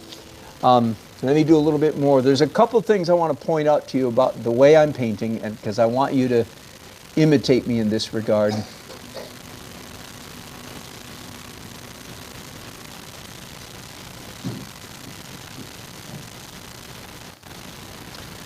I would like you to notice, first of all, that I'm leaving gaps between my brush strokes. In fact, if I was being really mean, and this is a full day class, I would say, here's the rule. You can put one brush stroke down, then you can put a second one that touches or overlaps that first one. That's legal, but then you absolutely must leave daylight between that and a third stroke. You cannot put 3 strokes down that touch each other. So, which means you're not going to do any of this. Okay, you're not going to, that's what I call plastering. You're not going to You're not going to just paint, paint, paint, paint, paint, paint, paint. Part of the reason is because that's ugly painting. Please notice that I'm intentionally leaving gaps. And what do those gaps look like? Well, my goodness, they kind of look like shadows or something. They're interesting to look at. Let me do a little more. Are you okay with watching me paint for a minute?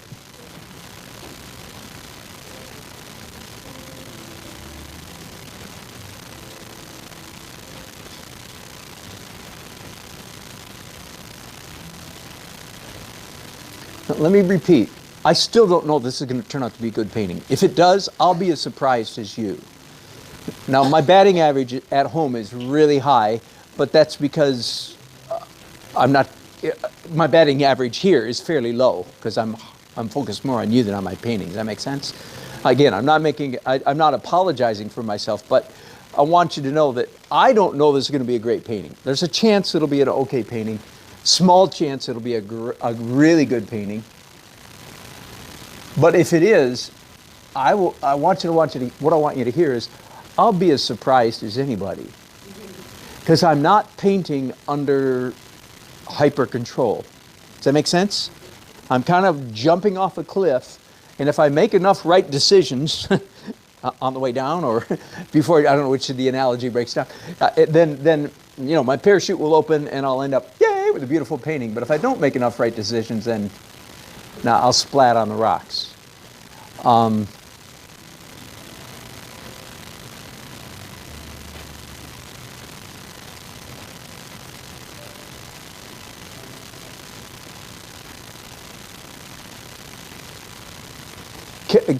Are you looking at your photograph at all while I'm painting?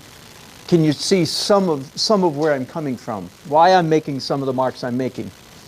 All right, watch me again for just a couple more minutes because I want to give you a couple things to think about all at once. Now, right now I'm mixing up red, kind of I usually say dirty red, but this isn't very dirty actually. Okay, there we go. That's too dark. By the way, nobody, you can't tell what's on your brush till you put it on the canvas. Don't think that that's you being dumb or a beginner painter. That's always the case. You never know exactly what color you're mixing till you put it on there, and then you go, oh, that's too light, too dark, too red, too blue, too brown, whatever it may be.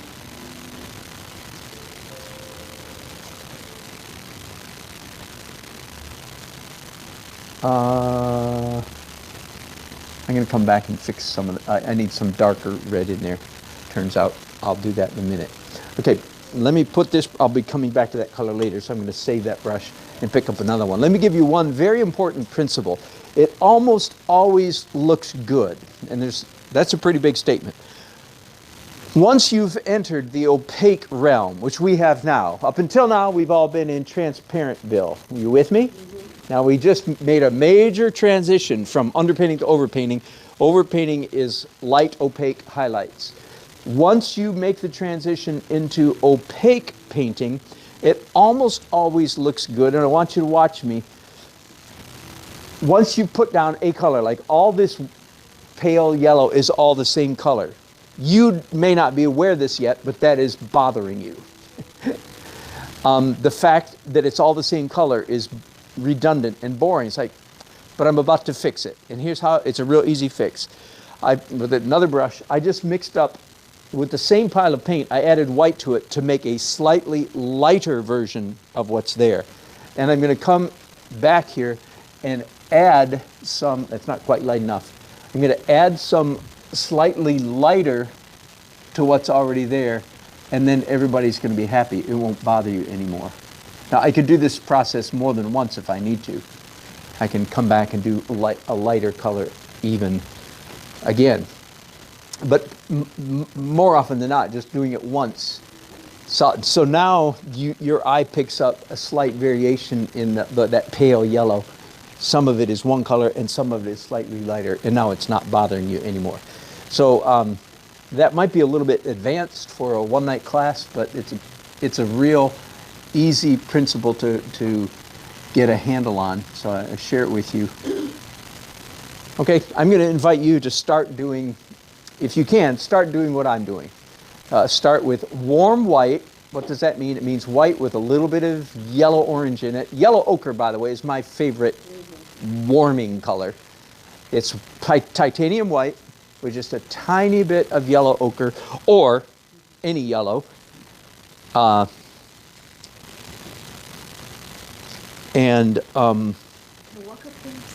Yes, you may walk up here and see. Yeah, absolutely.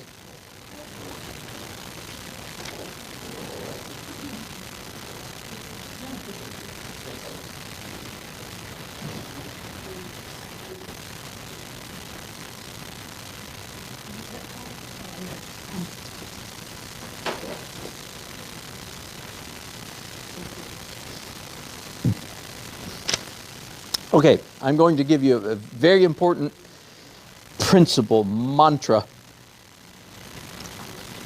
in oils and acrylics.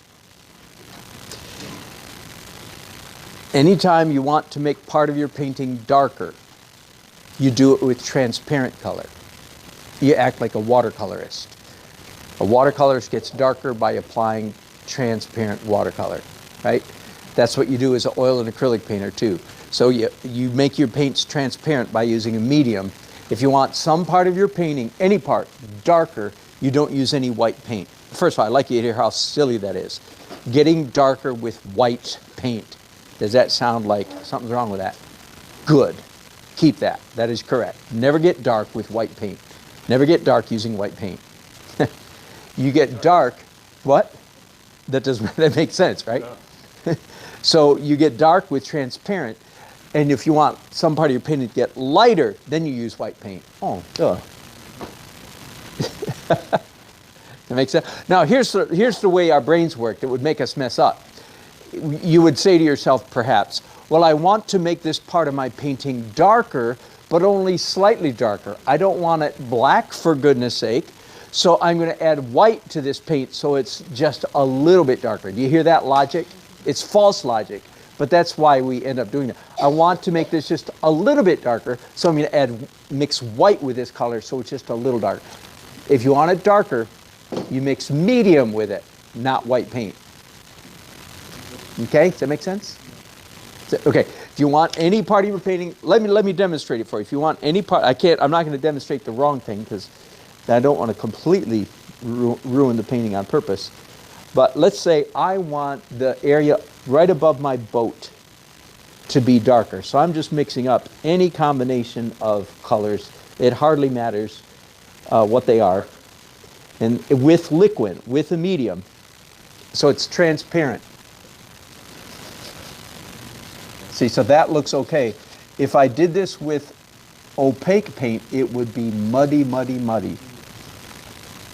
Mud is not our friend.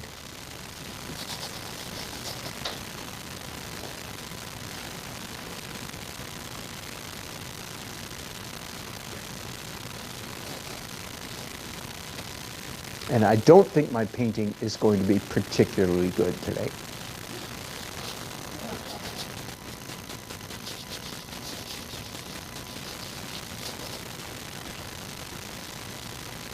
So that means this is one of those canvases that is going to get wiped off and regessoed. Probably. Or cut up into bookmarks, which I sign and sell at festivals for $1 each. Which is really cheap, but then I get $20 and I can go buy an elephant ear. It's a good day.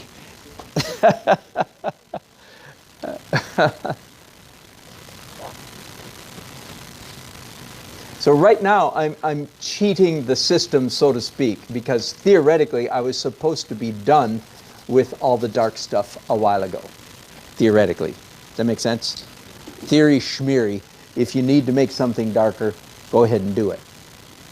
But you get dark with transparent. And do you understand, every time I say transparent color, and this is same for acrylics or oil, it's not because you bought a tube of transparent color. It's because you add enough medium to it to make it transparent.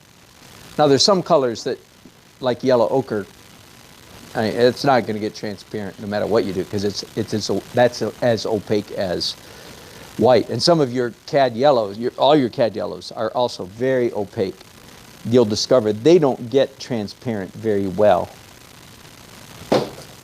because they're just too opaque, essentially, as the color itself is too opaque, the paint itself is too opaque.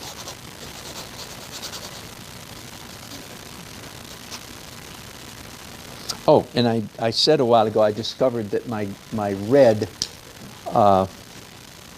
so I want the lower part of my boat to be darker red. Okay, so the key word there is darker. So how am I going to make the lower part of my boat darker red? Yeah, I'm going to use enough medium so it's transparent, and then it will look okay. If I use opaque red to get darker, it will look bad.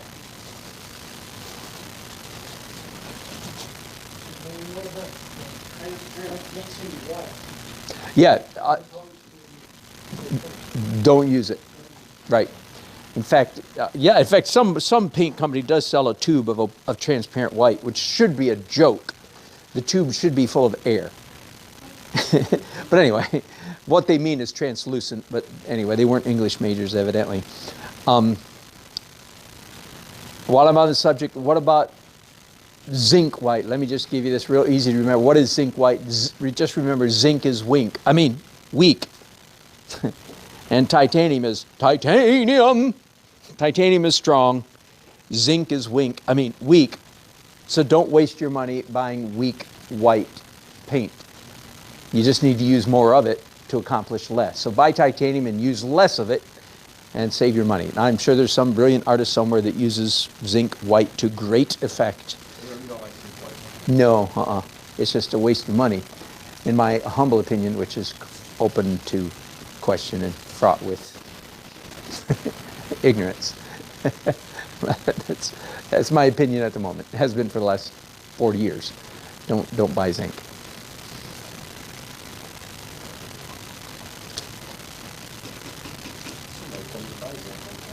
I'm sure, and they might have been. They might know something that I don't know.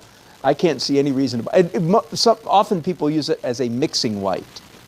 But you just have to use more of it. So I say, well, why don't you just buy titanium and use less of it?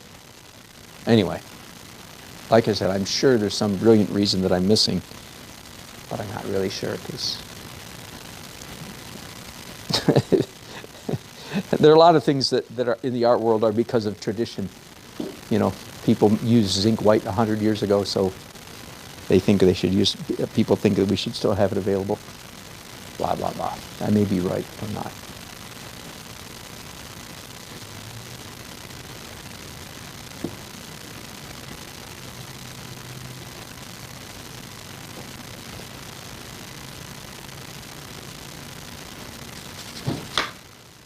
I am cheating again. I'm realizing, I really want this foreground to be darker. Theoretically, my dark season was behind me, but again, theory schmeary, I want it darker, so I'm making it darker using transparent color.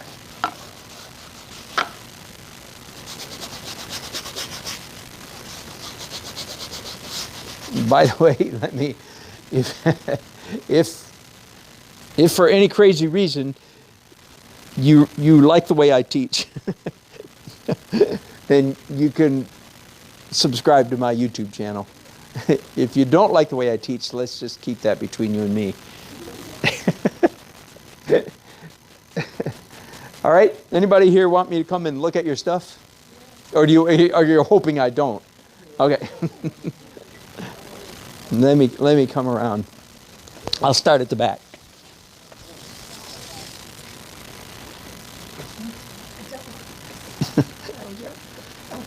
Let's start here. How are you? Terrible. No, don't say I'm that. lost in Say sauce. that. I don't have the secret for your sauce. That's right. The secret sauce. Okay. Let me look around the room because usually, I'm not going to yell in your ear, my dear. Usually I don't know if I call it the mistake, the weakness. Usually the weakness I will see in a class at this point, and I do in this class, is over tightness, over precision, over fastidiousness, coloring in the lines, being careful. At this point, I've stopped harping on you, so many of you will slip into holding the brush the old-fashioned control freak way. And yeah, that's what describes most of you. Color in the lines. So, yes, it takes a while to get as messy as I am. Should I wipe this off? You can always wipe some off. Oh, let me talk about wiping off. Okay. Yes, wiping off is always a great way to paint as long as you're in your mind you're not erasing. There's a difference. And I like to say, if you're erasing, usually the spirit of eraser comes on you. And the spirit of erasing is this. Oh, sucker, I'm so stupid. Oh, wipe this off. Oh, no. That is not a good way to paint. So, yes, Andrea, can you wipe off? Absolutely. Then you're painting with a rag, lifting paint off. Absolutely. Leonardo da Vinci did it. Everybody can do it.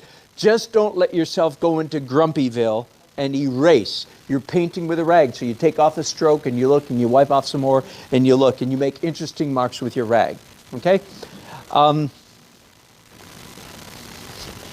Generally speaking, good things happening everywhere. Everybody has something good happening on their canvas. I liked it better before I started putting the oils on. Okay, yeah, so you're in oil, right? Nope. Oh, acrylic, okay. So easy fix, easy quick fix. 4 minutes it's dry, do some white on top of it. That make sense? Mm-hmm. Easy fix. Oil people, easy fix because you wipe it off with a rag. Acrylic people, easy fix, wait 2 minutes, it's dry, covered up with white or any other colors. That make sense? Mm-hmm. The challenge is with every layer that most of us go, with every layer we tend to get more tight and precise. Come and look at Bill. He's doing a great job because he watches my YouTubes. How's that? Wow, that's a great endorsement. Yeah, great endorsement for my YouTubes. Great endorsement for Bill. Yeah, good. Hey, doggone, for beginner painters, y'all are doing great. Please tell me. Oh, well, the charm. There is much charm that is happening here, and this is a good example of why I like teaching this way. The charm is all the accidents that have happened in the early stages.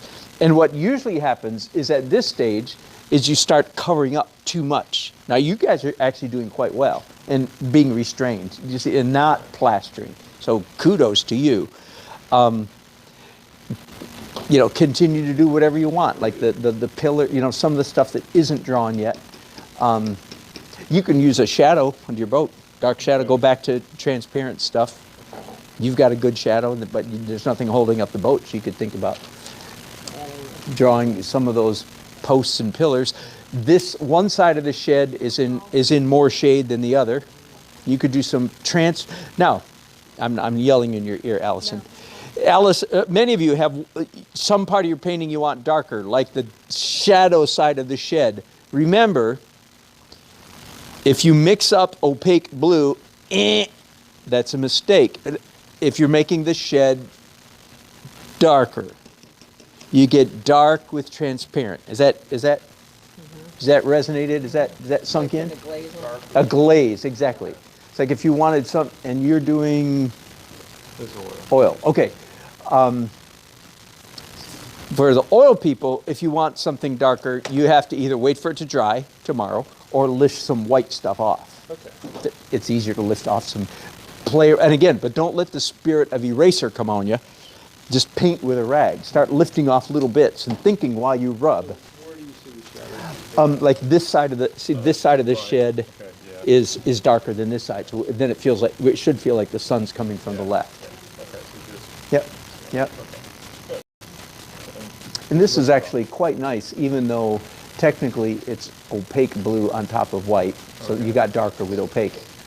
Accidentally, it works well. Partly because you have all these striations. Mm-hmm. And this kind of stuff is exactly what so many student painters don't try to avoid. Right. But it's in fact, that's what's beautiful about that part of your painting, is in fact the accidents. So like in this, I really wanted it lighter. I tried to remove some of it. In oils, getting lighter is always easy. You just mix up with white. You just mix up a lighter red.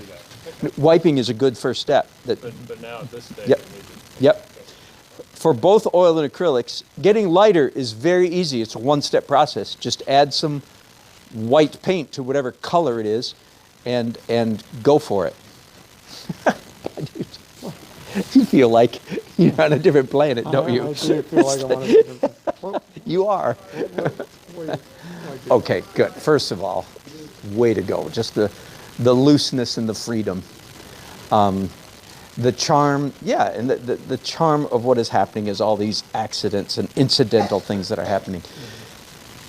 Just continue to march forward little by little, carefully, which you're already doing, toward realism. okay. Okay, for instance, and again, this dries so fast. Yeah. I like what's happening, like this, the distinction between this side of the shed and that. You could do the same thing here. Do some yellow, blue, I do know my colors. Transparent blue up here. That'll work better after it's dry. It's pretty close to dry. Likewise, if you could do some shadows a little bit like I did here, or like here. That distinction, and as a watercolorist, this is second nature to you. If you want something darker, act like a watercolorist. You do it transparent. If you do it opaque, if you make any part of your painting darker using opaque, that's mud. Right. Does that make sense? So phthalo? Yep. Very, very thin. Very, very, very thin. A damp brush, lots of medium. This is lovely. This is razor sharp, right? Yeah. How did that happen? That's it. Exactly. And your oil? No. Acrylic. Okay, so easy fix. In fact, there you go. Do that. Exactly. That'll be dry in a few seconds. Then you want to come back and add more shadow. You do it with transparent. Is that making sense? Yes. The transparent thing? Thank you. Yes. Whoa. Have you stood back and looked at this in a while? It's like, well, doggone, that's not bad. Are you right? Yeah. Many of you would have that same surprise, by the way, if you looked at your painting from a little distance. It's like all kinds of charming things happening here. And again, it's the accidents and incidentals that make it work. Yes, you may. Yes. I do in the oil stage. Ron just asked, do we do the flicking thing? And in fact, I do that quite a bit. If you want to watch, so I'm oils, so everything's wet. Okay, so here's a big brush, and often I'll do something like this.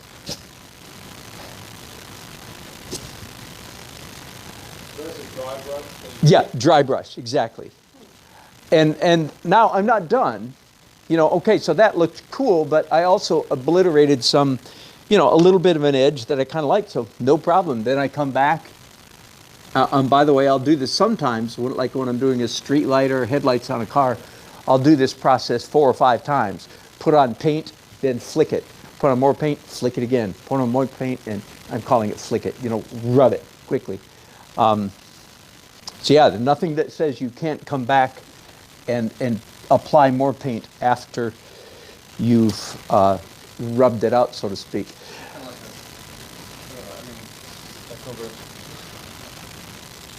Yeah.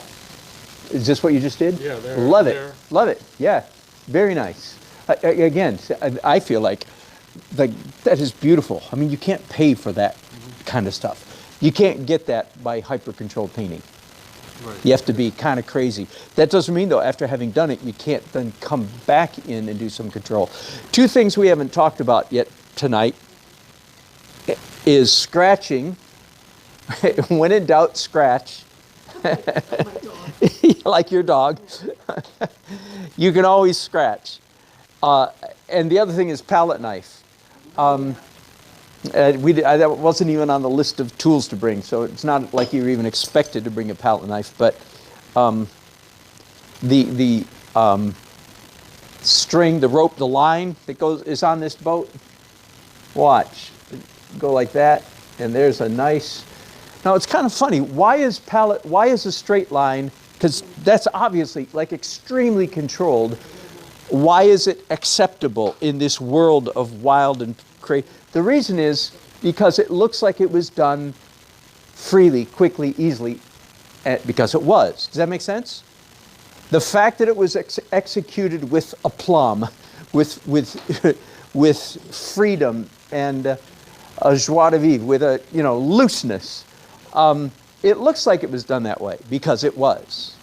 So a palette knife, even though the lines are in a sense extremely controlled-ish, it's a legal mark because it's executed with looseness and freedom.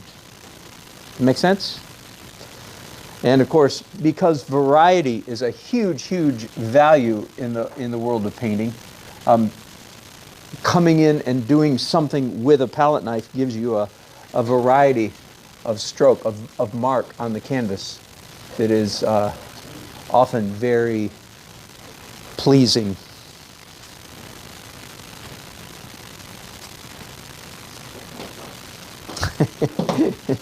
And if it makes you feel any better, no, my painting tonight is pretty much a bomb. So it's just not magically turning out. Part of the reason I'm saying that is because I want to be of some encouragement to you, who are the goal of tonight is between your ears. My masterpiece is what you learn. It's not, and the canvases tonight are just an exercise. Fair enough? And even, as I said, even my painting isn't going to be a masterpiece. So there you go. Oh, good. Then come. Oh, yeah. Okay, now, very nice. First, my first response is what you heard. Like, oh, what fun. This is oil. Acrylic. Is that funny? I should be able to tell by looking. Okay. The blue sky is a little bit plastered. Good news, it's acrylic. So in 2 minutes it'll be dry. Here's how you fix it. Now I'm talking to several of you who are acrylics. And sky is a little bit thick and uniform. Wait till it dries, and if it's drying too slow, then you can do the old rub thing. And again, anytime you do that rub, it's okay as long as you do it with strength, vigor, and so on, because it'll leave a nice mark.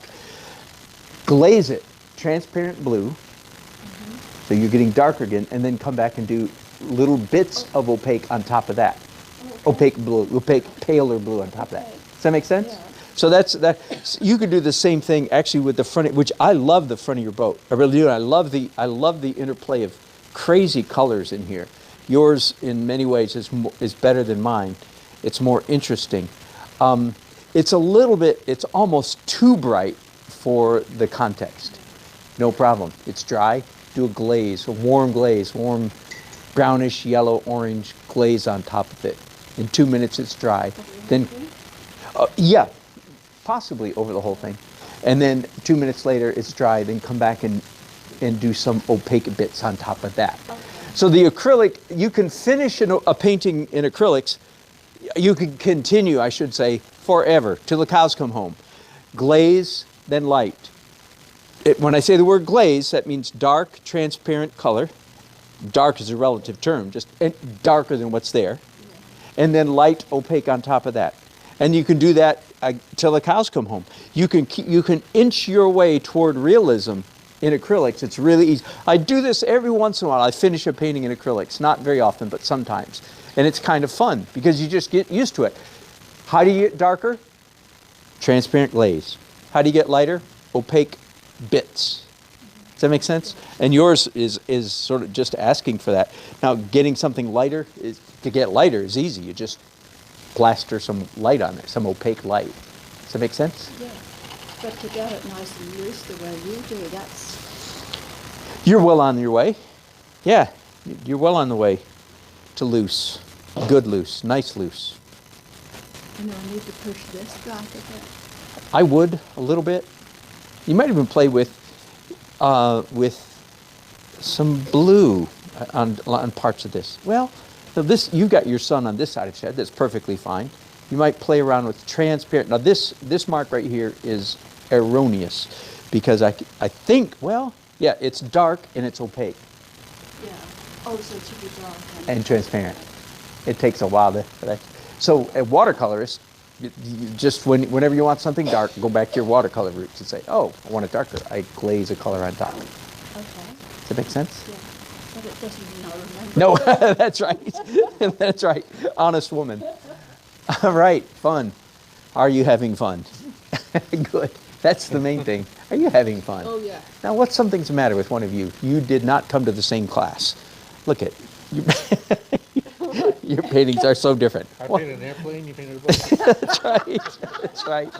That's right. Okay, and you're in oil. Oh, Okay. we're in oil, yeah. Okay. We're doing oil. All right. So the rules are slightly different. You can't do what I just told Ann.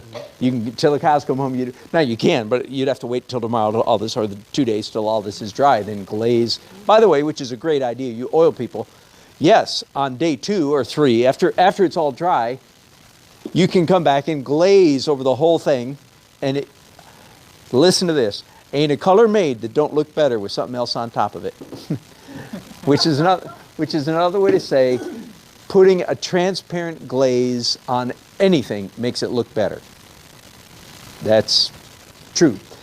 But what do you do today? That's the question. You can still, may I mess with yours a little bit? Yeah, mess away. Okay, I'm going to use your slightly dirty brush and pick up some of this nice, I can tell you guys are getting it because you have a lot of transparent color all over your palette. And I'm thinking, even though that's wet, oh yeah, see, even though, now I'm being really careful, because if I just start rubbing, it's all just going to turn into a mud, exactly. But if I just kind of throw it on real quickly, we can actually glaze. So it's sort of a cheater glaze because it is picking up some of the white. You do the same thing here.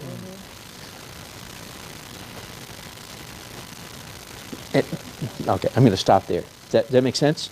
You can glaze on top of wet oil, but for the most part, us oil people, we always have the tool of wiping off, never erasing, but yes, lifting out. Does that make sense? So how, if you like do that, Mm-hmm. and let's say I lift off a little, and then do I come back and put the windows back? Well, are the lines that you were just imagining, is that dark? Is that a dark mark or a light mark? That's what you have to decide. Right here, they're dark marks. So that's transparent dark. Yes. Just that's the only thing. Do you have any brushes here that are Oh, yeah, all of are clean? them. May I? May I? Should I mess your painting a little bit more? Oh, good. Okay, so I'm mixing up brown and blue together just to get it dark. So yes, the main thing to keep in mind is if it's something dark, even just lines like that, you do it with transparent paint. Now, let me give the next step of the process. Watch this. I'm messing up your boat. Okay. Some boats. That you're playing. It's just plain. Now, anytime you wipe off, like I did a little bit too much, but then with my finger I came back and undid some of it. You don't have to paint with your finger. You could do the same thing with a brush. Generally speaking, you're typical, Rod. Many of your lines are just too sharp and circumscribed. So all I did here is mess it up a little bit. And if you don't like that I messed it up too much, then yeah, pick up some dark transparent stuff and I'll do that for you. And redefine it. But you don't wipe out everything that I did. You just cover up some of it. See the little bit, the messiness there and there and there. When you sit back, you go, oh yeah, that actually does look better than a razor sharp edge. And it wasn't razor sharp, but it was a little bit too sharp. Good. Does that make sense? Way to go, troops. It's a lot to absorb. How is it that as artists we can screw up so bad, even after we get good? The answer is because we have to keep our mind on 5,000 different principles. And while we're focused on one, we completely forget the other 4,999, not using a scientific number. Does that make sense?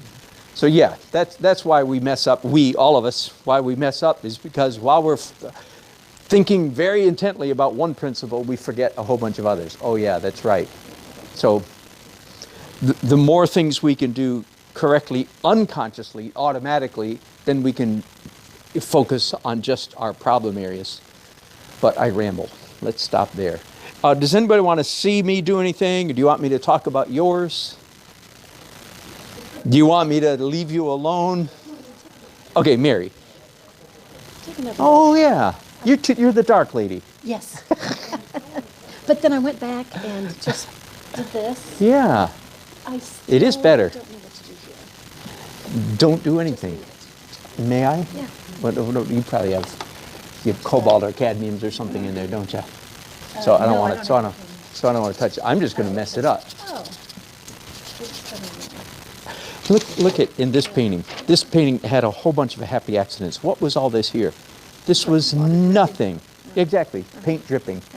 And then I had the sense not to cover it up, but just to leave. It turns it into like a big tuft of grass.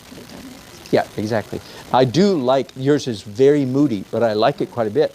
Now all you need to do is come in after having smoothed everything out and just here and there and here and there do a little bit of detail. And again, scratching would do very well in several places in the paint. But it's very moody and nice. I like it. Good. Later, I have a picture to show you. Okay. You always talk about the greens that you hate when you're Yes. digging. Yes. I have pictures. Okay. Good. Okay. Good. Hey. Where'd he go? John. Yes. Not a bad idea. John, there's a lot of fun stuff happening here. It's a little bit circumscribed, sharp edges. May I touch it? And when, especially when you're sitting right up on it, that looks like a huge mess. But when you step back, and I of course learned how to do this mentally without physically, even though I should step back physically as well. Let's see. Oh, no, that's not as much. We still see the back of that boat. Does that make sense? Mm-hmm. You could do the same thing out here. Now, you don't have to do it with your fingers. You could do it with a brush or a rag. But the regularity of this, can I do a little bit more? Sure. Let's pick like the most regular line in your whole painting is the bottom of the boat. And I happen to know that if I simply mess up the bottom of the boat here and there, it's going to read a little better. Mm-hmm. It's like life in reality is not as circumscribed and carefully encapsulated as you've indicated. Life is a little messier.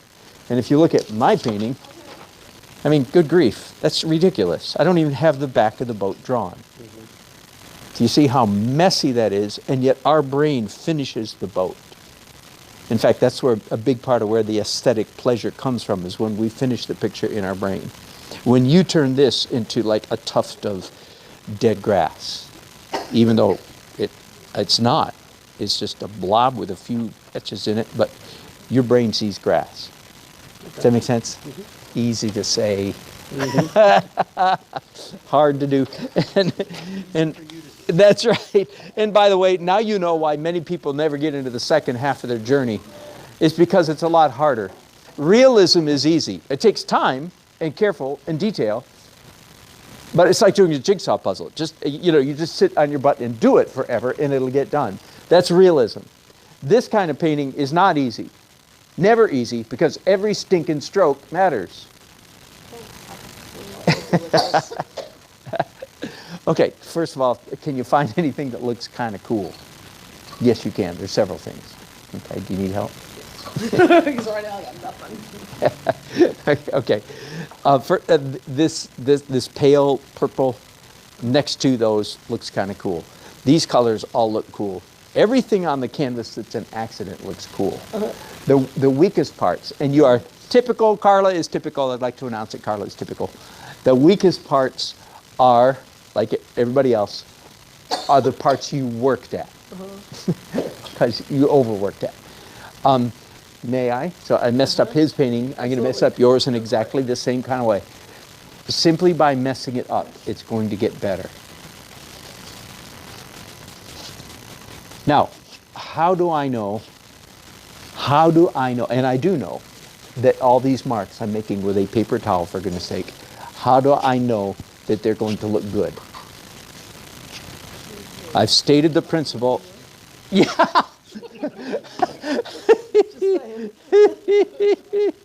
What could possibly be worse, she said. No, I know that they're going to look good because I'm doing them with vigor, so to speak. There's an old Italian word, I'll think of it in a minute. It refers to how courtiers were required to behave in the presence of the king. They were required to have an air of flippancy and easiness. All courtiers, they could lose their head. Oh, maybe. It may come from him, yeah. Sprezzatura. That's it, sprezzatura.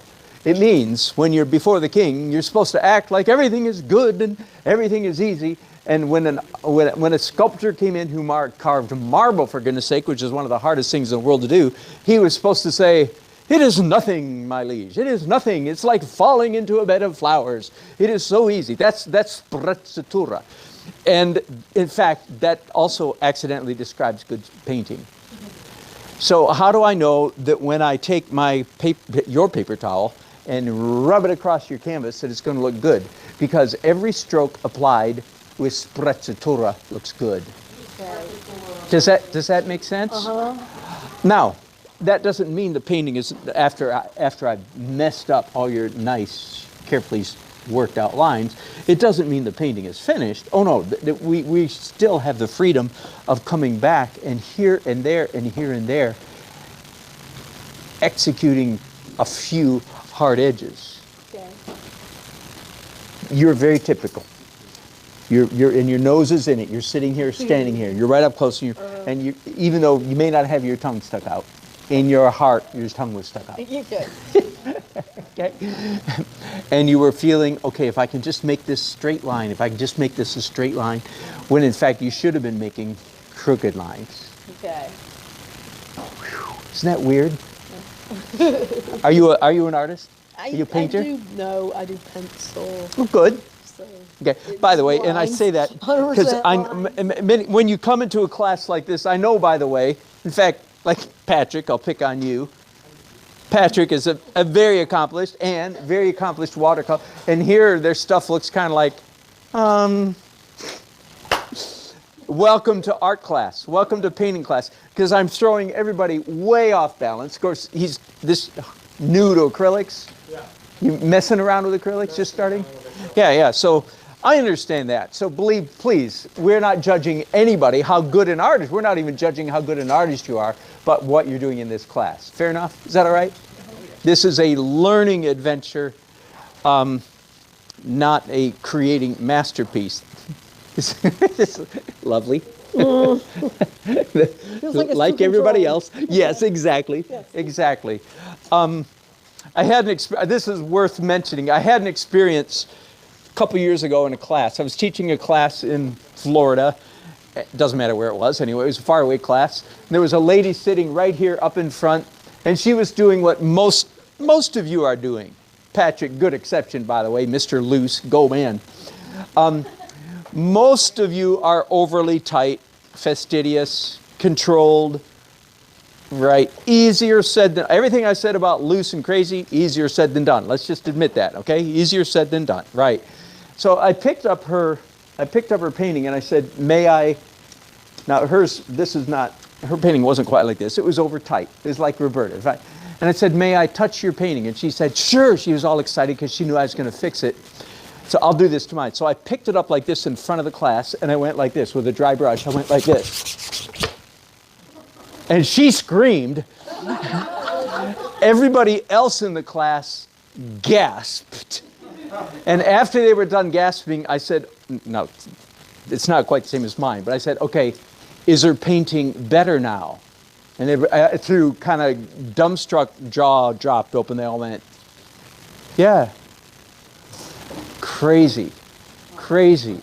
Roberta, if I did that to your painting, that would be the result. Would it be better? Yes, it would. Can I ramble for that? Because, again, saying messy and doing it are two different things. Bill, you're doing a pretty good messy painting. You've watched me do this quite a few times on YouTube. I still, after all these years, by the way, let me go ahead and fix my painting that I just, so to speak, destroyed. It's not a hard fix. I'm just going to smooth out a little bit of the mess that I made. And even my painting, so to speak, which is at all not a masterpiece, is slightly better than it was. Beauty in painting, real beauty, the real beauty of painting does not lie in, as you can tell, I described earlier, does not lie in the path of control or realism. Real beauty lies at the juncture between similitude, that is realism, and human marks. So when I picked up that woman's painting and went like that, what I was doing was making very human marks on her painting.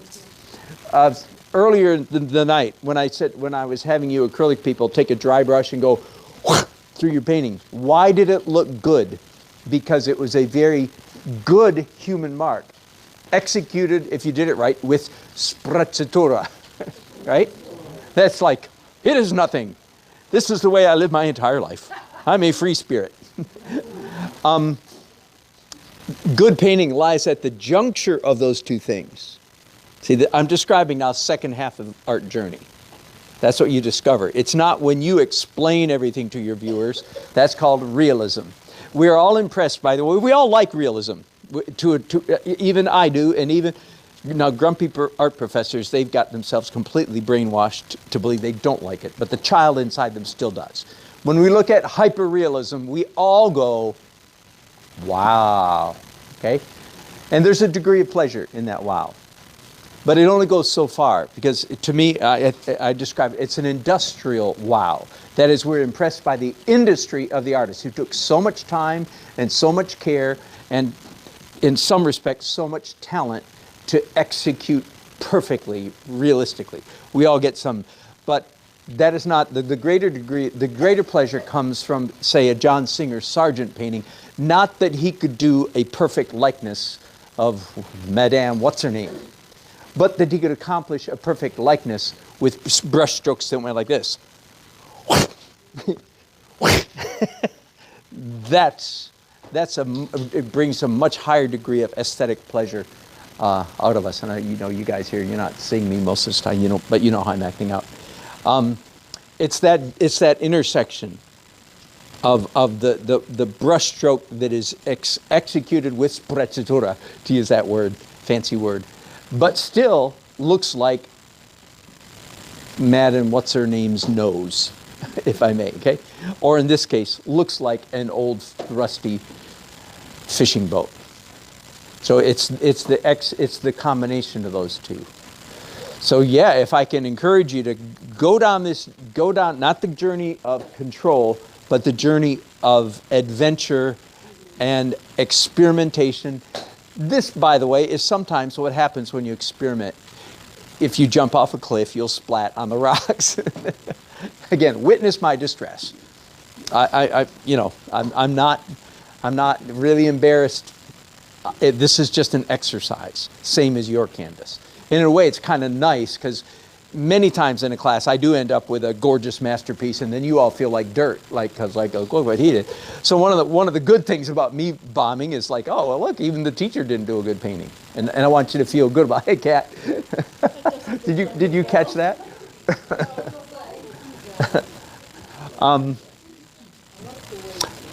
Questions? Let's take the last few minutes. Yeah. If you pay for the canvas, you have to pay Kat for the canvas I haven't paid for. Oh, right. Kat, you're going to make an announcement? Yeah. I was just going to say it's about 10 minutes to 8, but if you guys need to buy anything or anything like that, we're going to keep our registry open. Thank you. Okay. Thank you very much. Appreciate it. Yeah, so I've got things to pay for.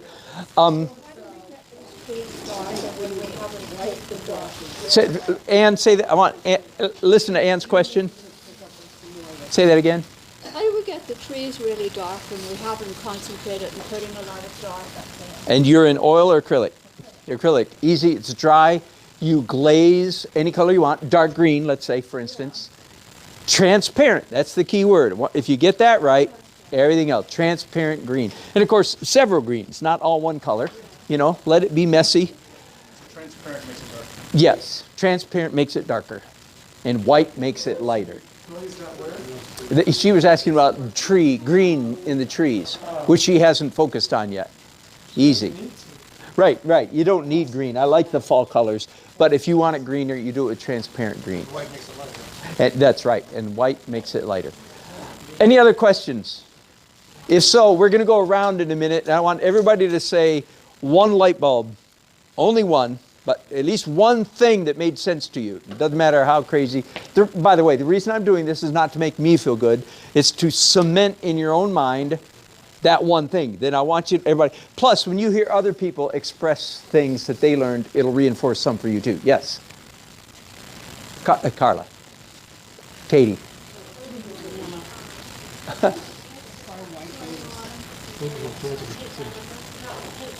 Right, not paint by number. Exact. That's a good analogy.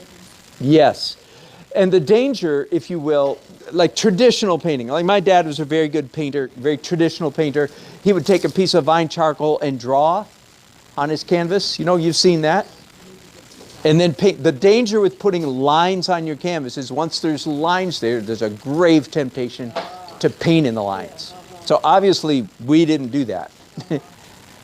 We did lines later, but by then it was too late. The canvas was already a mess, which got you off, hopefully, on the right foot. All right. Roberta, can we start with you, and then we'll go down the front row. Let's start. I would like you to say one light bulb that came on, one thing that really makes sense, or one thing that you think you're going to take home from tonight. Paint messier. Good. Summary statement. Yeah. Yes. And I will say to all of, let me say to all of you who are painters, tonight is a flavor. Take as much of me, so to speak, as is appropriate for where you are in your journey right now. Does that make sense? I know this was like crazy. Okay, Ronald, let's go. Paint loose. Paint loose. Very good. Ann. Just be messy. I hear a theme here. Okay, Rod. Proper way to hold a paintbrush. Proper way to hold a paintbrush. Yes. Good. Marla. Enjoy the journey. Good. Enjoy it. And forgive me. Bruce. Sorry, Bruce. Yes. Very good. Well put. Thank you. Practice. Yeah, true. Okay, Bill. Good. Okay, Patrick. When you make a line. Oh, good. Good. Oh, good. Thank you. Take that home with you. Back row. Okay, good. Yes. Good, Andrea. Good. Mary? Yeah, good. John? Yeah, good. Good. Two more back there at the sink and Carla. Okay, good. That's exactly. Yes, forgive me. No, you're the last one. Mary said it. Yeah. Oh, okay. That was your. Got it. Okay, got it. I'm with you. I didn't realize you'd already started the process. Good job. Well, thank you. Those all sound like great takeaways, and so you're allowed to take away somebody else's takeaway too. But I think you got it.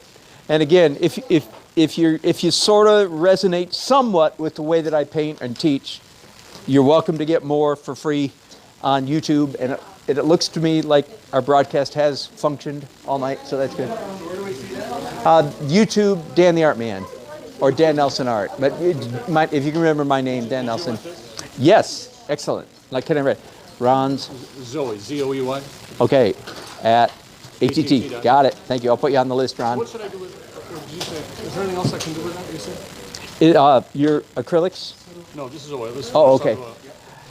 No, call it a good experiment. Play around, yeah. On the day after, when it's dry, Yeah. do more glazes. Like for instance, you could do a warm oxide red or burnt sienna glaze over everything, and then come back and do light bits on top of that.